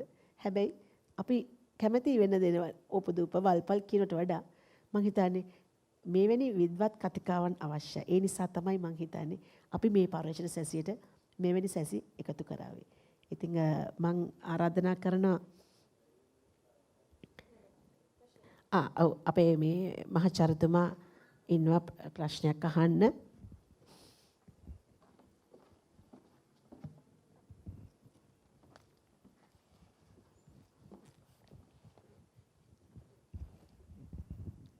බොහොම ස්තුතියි සියලුම විද්වත් මණ්ඩලයට. මේ මම ප්‍රශ්නයක් අහන්නේ මමත් අදහසක් එකතු කරන්න කතා කරේ. මේ දැන් ඔබතුමන්ලා ඇත්තම මේක කොහොමද අපි මේ අපි වාණිජකරණයට ලක් කරන්නේ නැත්නම් වාණිජකරණ කියන වචනේ ඇත්තටම හරි නෑ වගේ. අපි මේකේ අපේ රටට earnings කොහොමද අපි ලබා ගන්න කියන එක ඊළඟට අපේ ආස්පර්ශනීය මූලාශ්‍ර නැත්නම් අපේ මේ තියෙන අපේ සංස්කෘතිය නැත්නම් අපේ උරුමය කොහොමද අපි මාකටිං කරගන්නේ? එහෙම නැත්නම් ඒක අපි තම කොහොම සංරක්ෂණය කරන්නේ? ඒ වගේ විවිධ දැන් පැතිකඩ කතා කරන්නේ. මම මේ කැමති දැන කියන්න අහන්න සහ මේ අපි දැන් මේ අපේ නව પરම්පරාව අපේ අලුත් પરම්පරාව දන්නේ අපේ අතීත භාවිතයන් බොහෝ දෙනෙක් දන්නේ. ප්‍රොෆෙසර් අලකොල මාළුව කාලා තියෙනව නේද? ප්‍රොෆෙසර් ඔබතුමාගේ අලකොල මාළුව කාලා තියෙනවා. දැන් අලකොල පාරයිනේ ඔය එනකොට පානදුර පැත්තේ තියෙනවා විකුණන්න. මම දැන් මේවා ගෙදර ගිහිල්ලා උයන්නේ එහෙමම අලකොල ටික ගිහිල්ලා නම් කපලා හොද්දර දානවා. නැත්තම් හොදි හදනවර මේක කන්න බෑනේ කට කහනවනේ මේ ඔක්කොම ඇතුළ બ્લોක් වෙනවා මේ ග්‍රසනිකාව මෙහි ඔක්කොම තද වෙනවා. නමුත් මේක අපේ ආච්චි අමලා කරේ අලකොලේ ඉදි ගෑරලා අවුවේ වේල්ලා ඊට පස්සේ ඔතලා ඔක ගැටයක් ගහනවානේ කොණ්ඩේ බඳිනවා කියලා. ගැටේ ගහලා ඒක අවුවේ වේලලා නැවත දුමේ තියෙනවා. දුමේ තියලා තමයි උයනකොට දාන්නේ ඉස්සෙල්ලාම ගොරකත් එක දාලා තම්බන්නේ. එතකොට මෙන්න මේක අස්පර්ශනීය මූලාශ්‍රය. දැන් මේ ඇයි ගොරකත් එක තම්බන්නේ? ඊළඟට අතීතයේ මලබද්දේ අධික ලෙස තියෙන අයට අලකොල මාළුව දෙනවා. එතකොට දැන් වර්තමානයේ මේ භාවිතයන් අපේ අලුත් පරපුර දන්නේ. ඉතින් මේවා සමාජගත වෙන එක තමයි වඩාත්ම වැදගත් වෙන්නේ. ඊළඟට අධික මම එකක් දෙකක් කියන අධික මේ ඒකට අපි කියන්නේ ඉන්ඩිජිනස් දේශීය වෙදකමේ කියන්නේ මේ අතිසාරය කියලා. අතිසාරය කියන එකට ඇත්තටම බටහිර බෙහෙතුත් පහුගිය කාලේ තිබුණේ නැහැ. දැන් නම් ඒකට බොහෝ ඖෂධ තියෙනවා. ඒකට අතිසාරය හැදුනහම දෙන එකම දේ ගෙදර තියෙන මේ මොනවද මේ හාල් ටිකක් බැඳලා වී පොරි ටිකක් හදලා මී පැණිත් එක්ක අඹරනවා ඉඟුරු කෑලි දෙකක් දාලා මී පැණිත් එක්ක අඹරලා කන්න දුන්න ගමන් අතිසාරය එතනින්ම ඉවරයි. ඊට පස්සේ දැන් තද ග්‍රහණීය අමාරුවට නැත්නම් පොඩි අයගේ කිරි වමන යනවා නැත්නම් කිරි බිව්වහම දිරවන්නේ. ඒකට අපි කියන්නේ ග්‍රහණීය අමාරු කියලා. ග්‍රහණීයදී තමයි මේ අවශෝෂණය වෙන්නේ නැති ඉඳන් අහපව වෙනවා කියලා. ඒතර දෙන්නේ මොනවද මේ ඉරවේරි දණ්ඩක් තල්ලා හිටන් කොත්තමල්ලිත් එක දාලා තම්බලා ඒක තනකිරි කියන්නේ මව් කිරිත් එක්ක දෙනවා. ඉතින් එතනින් එහාට බෙහෙතක් නැහැ. ඒක දිව්‍ය ඖෂධ වගේ. ඊළඟට මම හිතන්නේ දැන් ප්‍රොෆෙසර් ඔය හිටියට ප්‍රොෆෙසර් මේ රතකාල්කේ බීලා ඇති පොඩි කාලේ අම්මා දිවේ ගාලා ඇති දවසට 3-4 පාර රතකාල්කේ. රතකාල්කේ මොනවද තියෙන්නේ? මේ මම දැක්ක මේ බෝඩ් ගහලා තියෙනවා හොස්පිටල් වල රතකාල්කේ දෙන්න එපා දරුවන්ට කියලා. ඒක නම් මේ හොර වෙද්දික්ගේ වැඩක් හින්දා උනේ. මොකද මේ රතකාල්කේ අඹරලා තියෙන්නේ නිකන් ගල් ගෙඩියක. නියම ප්‍රමිතිය යුක්ත ගල අඳුරන්නේ ඒකත් අස්පර්ශනීය මූලාශ්‍රය. බෙහෙත අඹරන ගල වර්ගය දන්නේ නැහැ. ඉතින් ඒ රතකල්කෙට දෙන්නේ මොනවද? බිලිඳුන් වද කර පැණි රස ඇතිලිය ලේවන් හිමේක රසවන්නේ සිදුහට නගෙමින් හරිබරි ඌතුන ලිකිච යුසින් අඹරා දෙන්නේ. ලපටුන් ලදරුම වලිප්පු උනදුට කොත්ත මල්ලි තම්බා දෙන්නේ. නියතින් ගුණ දෙන බෙහෙතගේ ඇදුරුනි පෙළවෙදදත් හෙළ උතුමන්ගේ. දැන් මේකේ තියෙන්නේ බිලිඳුන් වද කර පැණි රස බිලිඳුන් කියන්නේ කොල්ලු. ඊළඟට කොල්ලු සුදුලුණු ඊට පස්සේ මේකේ දානවා මේ සිදුහට නගෙමින් හරිබරි ඌතන. සිදුහට කියන්නේ සිද්ධාර්ථ. එතකොට කියන්නේ සහිඳ ලුණු ඒ වරට බරක් දානවා. හරිබරි ඌතන ලිකුච යුසින් අඹරා දෙන්නේ. දෙහි අඹුලෙන් අඹරන්නේ ඔක. එතකොට සුදු හඳුන් රත් හඳුන් ඔය වදකහත් විෂමරලා ගන්න, ශෝධනය කරලා ගන්න. ඉතින් හදලා දෙන්නේ. දැන් මේ රතකාල්කේ බීපු අය පහුගිය කාලේ අර කොරෝනා හැදුනට මැරුන්නේ නැහැ. මොකද රතකාල්කේ දීලා තියෙනවා නම් ඒගොල්ලන් හුඟක් වෙලාවට මොලේ මේ ප්‍රතිශක්තිකරණයේ තද ලෙස තියෙනවා. තදලෙස බැඳලා තියෙනවා. රතකාල්කේ දැන් වුණත් කෑවට ප්‍රශ්නයක් නැහැ, අගුණයක් නැහැ. ඉතින් මේක තරුණ පරම්පරාවට දන්නේ අද කුප්පමේනිය ගහ අඳුරන්නේ. එතකොට සුළුණයි මානයි කියලා මොනවද දන්නේ නැහැ. මහා හැඩයක් උඩා හැඩයක් කියන්නේ මොනවද කියලා දන්නේ නැහැ. අඩුම තරමේ සමහර අය මේ උඳු පියලිය හොඳ උඳු පියලිය මොකද්ද? ඇත් උඳු පියලිය මොනවද කියලා එහෙම අඳුරන්නෙත් නැහැ. ඉතින් අපේ අතීතයේ ගම්වල තිබුණේ ඔය වැටෙන් එළියට පයින්නේ නැහැ සෙංගමාලෙට. සෙංගමාලට වැට ඇතුලේ බෙහෙත් ටික තියෙනවා. සෙංගමාලේ හැදිලා කියලා මහා විශාල මේ හොස්පිටල් යන නවලෝකයට යන්න ඕනේ නැහැ. ඉතින් මේ මටත් හැදිලා තියෙනවා සෙංගමාලේ. මං හරක් දක්කලා තියෙනවා සෙංගමාලේ හැදිලා. මේ හරක් කළවල මේ කුඹුර හාලා තියෙනවා මට සෙංගමාලේ හැදිලා තියෙද්දි. ඒකට නමුත් මට දුන්න ප්‍රතිසත්තිකරණ ඖෂධ ගෙදරින් ආච්චි අම්මා. අදටත් මට මේ හන්දිය අමාරුවක් ඉන්නේ නැහැ. මම නටනවා මම ගම්මඩුවක් දෙකක් එළිය නටනවා මට හන්දිය අමාරු වෙන්නේ නැහැ දුන්න බෙහෙත් වලට. ඉතින් අද මිනිස්සු අතර මේවා භාවිතේ නැහැ. ඒකයි අපේ මිනිස්සුන්ගේ ඥාන විකෘති වෙලා යන්නේ. ඊළඟ පරම්පරාවකට ඥාන නැහැ. මොකොත්ම නැති වෙලා යනවා. තව ටික දවසක් යනකොට. මොකද මේ දැන් මම මේ ළඟදී පෙරහැරකට නටන්න අපේ ළමයින්ට නිකම් භාවිතයට පුරුදුවට ගියා පෙරහැරක් නටන්න මේ කෙල්ලන්ට හැතම් බාගෙන නටාගෙන යන්න බෑ කලාන්ත හැදුනා. ඉතින් රෙඩ් ක්‍රොස් දාලා අරගෙන ගියා ඉක්මනට.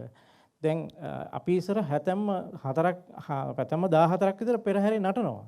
ඒ මොකද අපේ ඇඟේ ප්‍රතිසත්තිකරණේ තියෙනවා. අදටත් අපිට නටන්න පුළුවන්. ඉතින් ඒ හේතුව මොකද වෙලා තියෙන්නේ? මේක ඇත්ත වශයෙන්ම ජාතියක් ගොඩනගන්න ඕනේ කාර්යයක් මේක සමාජගත කරන්න ඕනේ. ඊරංග විශේෂයෙන් අපි රූපවාහිනී වැඩසටහන් හරි මේ අපේ වාපා නාලිකාව නම් ෆ්‍රීකවෙන්සි එක රටටම නැති හින්දා අපි ජාතික රූපවාහිනිය වගේ ITN වගේ අරගෙන channel එකක් හරහා හරි අපි මේවයි තියෙන භාවිතයන් සමාජයට දෙන්න ඕනේ. එහෙම නැති වුණොත් මේ වර්ණ ඊළඟ පරම්පරාව පුස්සක් වෙනවා. බොහොම ස්තුතියි. හරි මං හිතන්නේ දැන් අපේ කාල වේලාවත් ඉවර වුණා නේද? දැන් ඔෆ් කළාද තියෙන්නේ? හරි ඕකේ බොහොම ස්තුතියි. අපි එතනින් බොහොම ස්තුතියි මේ සංවාදයට අනිත් අපිට මේ ආරාධනා කෙරුවට මේ ප්‍රොෆෙසර්ට. thank you. ඒ වගේම මමත් ගෞරවයෙන් මේ ආරාධනය පිළි අරගෙන ඔබතුමාගේ පැමිණීම විශාල ශක්තියක් හැමදාමත් සංගීත විද්‍යා අධ්‍යනාංශයත් එක්ක වැඩ කටයුතු කරා ඔබතුමියලා. ඉතින් ඇත්තටම ගොඩක් කාලෙකින් අපිට එකතු වෙලා මම හිතන්නේ මේ වගේ කතිකාවකට සහභාගී වෙන්න හම්බුනේ නැත්නම් අපි සාමාන්‍ය ටිකක් ළඟ කාලේදී හමු වුණත් බෙහෙවින් ස්තුතිවන්ත වෙනවා මහාචාර්ය අශෝකදින සොයිසා මැතිතුමාට, ඒ වගේම ආචාර්ය ගංගා රාජනීති සානායක මැතිණියට, ඒ වගේම ආචාර්ය වගීෂා ගුණසේකර මැතිණියට මම හිතන්නේ අපේ රටේ ඉන්න නිර්ලෝභීව දැනුම ප්‍රදානය කරන සම්පත්දායකින් ඒක අපි කෘතවේදීව මතක් කරනවා. මේ කටයුත්තේදී හැමදාම කියපු ගමම කිව්වේ අපි එනවා කියලා. ඇත්තටම මට කරපු ගෞරවයට මම මගේ කෘතවේදීත්වය පළ කරන්න කැමතියි. ඔබතුමියලාගේ සියලු කටයුතු සාර්ථක වෙන්න කියලා ප්‍රාර්ථනා කරනවා. බොහොම ස්තුතියි. ඒ වගේම බොහොම ස්තුතියි ආදරණීය දරුවනි. හෙටත් උදෑසන 9ට අපි බලාපොරොත්තු වෙනවා ඔබ එයි කියලා. අපි හෙට දවසෙත් මේ සැසිය පවත්වනවා. මේක ලේසි පහසු කටයුත්තක් නෙමෙයි මහාචාර්ය සමන් මහත්මයා. ඔබතුමා දන්නවා මේවට කැමති නැහැ. ICH මොකක්ද කියලා අහනවා. හැබැයි අපි තමයි ICH සම්බන්ධ වෙන ප්‍රධාන විශ්වවිද්‍යාලය. හැබැයි අපි අයහන මොකද්ද ICH? ඇයි ICH කියලා අහනවා. ඉතින් අධ්‍යයන මණ්ඩලයත් විද්‍යාර්ථිනුත් තාම මේකට කැමැත්තක් නැහැ. විශේෂයෙන් පර්යේෂණ ගැන මෙවැනි කතිකාවකට එන්න කැමති නැහැ. අන්න ওই ආකල්පෙම වෙනස අපි ඇති කරගන්න උත්සාහ කරමු. ඒ පර්යේෂණ සංස්කෘතියක් ඇති කරගන්න අපි උත්සාහ කරගමු. ඒ විභාගවලට නෙමෙයි. විෂයන් සමත් වෙන්නේ නෙමෙයි. ලාංකේය පුරවැසියෙක් හැටියට මොකද අභිමාණයෙන් අපි කතා කරන්න අපිට අත්මිත්‍ර වෙන්නේ මේ සංස්කෘතිය කියන කාරණාව. බොහොම ස්තුතියි. මම අවසානික ඊළඟ අපිට ආරාධනා කරාට ස්තුතියි. අපි බොහොම කැමැත්තෙන් සහභාගී වුණා අපි තුන්දෙනාම. මොකද ඊළඟ කිව්වා වගේ අපිත් ගොඩ දවසකින් මේ කොවිඩ් වලින් ඇති කරපු හොදා පාළුවෙන් පස්සේ අපිත් එකතු වෙලා මේ අපි තනියෙන් වැඩ කරාට එකතු වුණේ. මෙතුමා කිව්වා වගේ මහාචාර්යතුමා කිව්වා වගේ අපි ඕනම වෙලාවක කිසිම කොන්දේසි විරහිතව සංරක්ෂණාගාරයක් සහ ඒකට අදාළ පර්යේෂණ වල තියෙන නවමානයන් ස්ථානගත කරන්න ඒ අදාළ දේවල් කෙනෙකුට දෙන්න අපි ඕන්ලාවක කොන්දේසි විරහිතව ඉන්නවා විශ්වවිද්‍යාලෙත් එක්ක පුද්ගලිකව හැම කෙනෙක් එක්කම දරුවන්ට කියන්න තියෙන්නේ ඕගොල්ලෝ කීප දෙනෙක් හිටියත් මෙතන ගිහින් කියන්න ලෝකයේ ඉස්සරහා බය නැතුව කතා කරන්න පුළුවන් වෙන්නේ දැනුම තිබුණොත් විතරයි. භාෂාවන් 100කට විතර ට්‍රාන්ස්ලේටර්ස්ලා 100ක් ගන්න පුළුවන්. හැබැයි දැනුම නැති වුණොත් දැනුම ගන්න කෙනෙක් නැහැ. ඒක නිසා ඒකෙනුත් මම කොහොමද ඉන්දියාවෙන් වෙනස් වෙන්නේ, මම කොහොමද තායිලන්තයෙන් වෙනස් වෙන්නේ, මම කොහොමද තව රටකින් වෙනස් වෙන්නේ කියන එක කියන්න මට මගේ පොළව ගැන, මගේ ගති ස්වභාව ගැන, මගේ සංස්කෘතිය ගැන මට නිශ්චිත දැනුමක් තියෙන්න ඕනේ. හැම දෙයක්ම නෙමෙයි අඳුනගත්තට. ඒ වෙනුවෙන් අපි අපේ ශාස්ත්‍රීය දායකත්වය ලබා දෙනවා.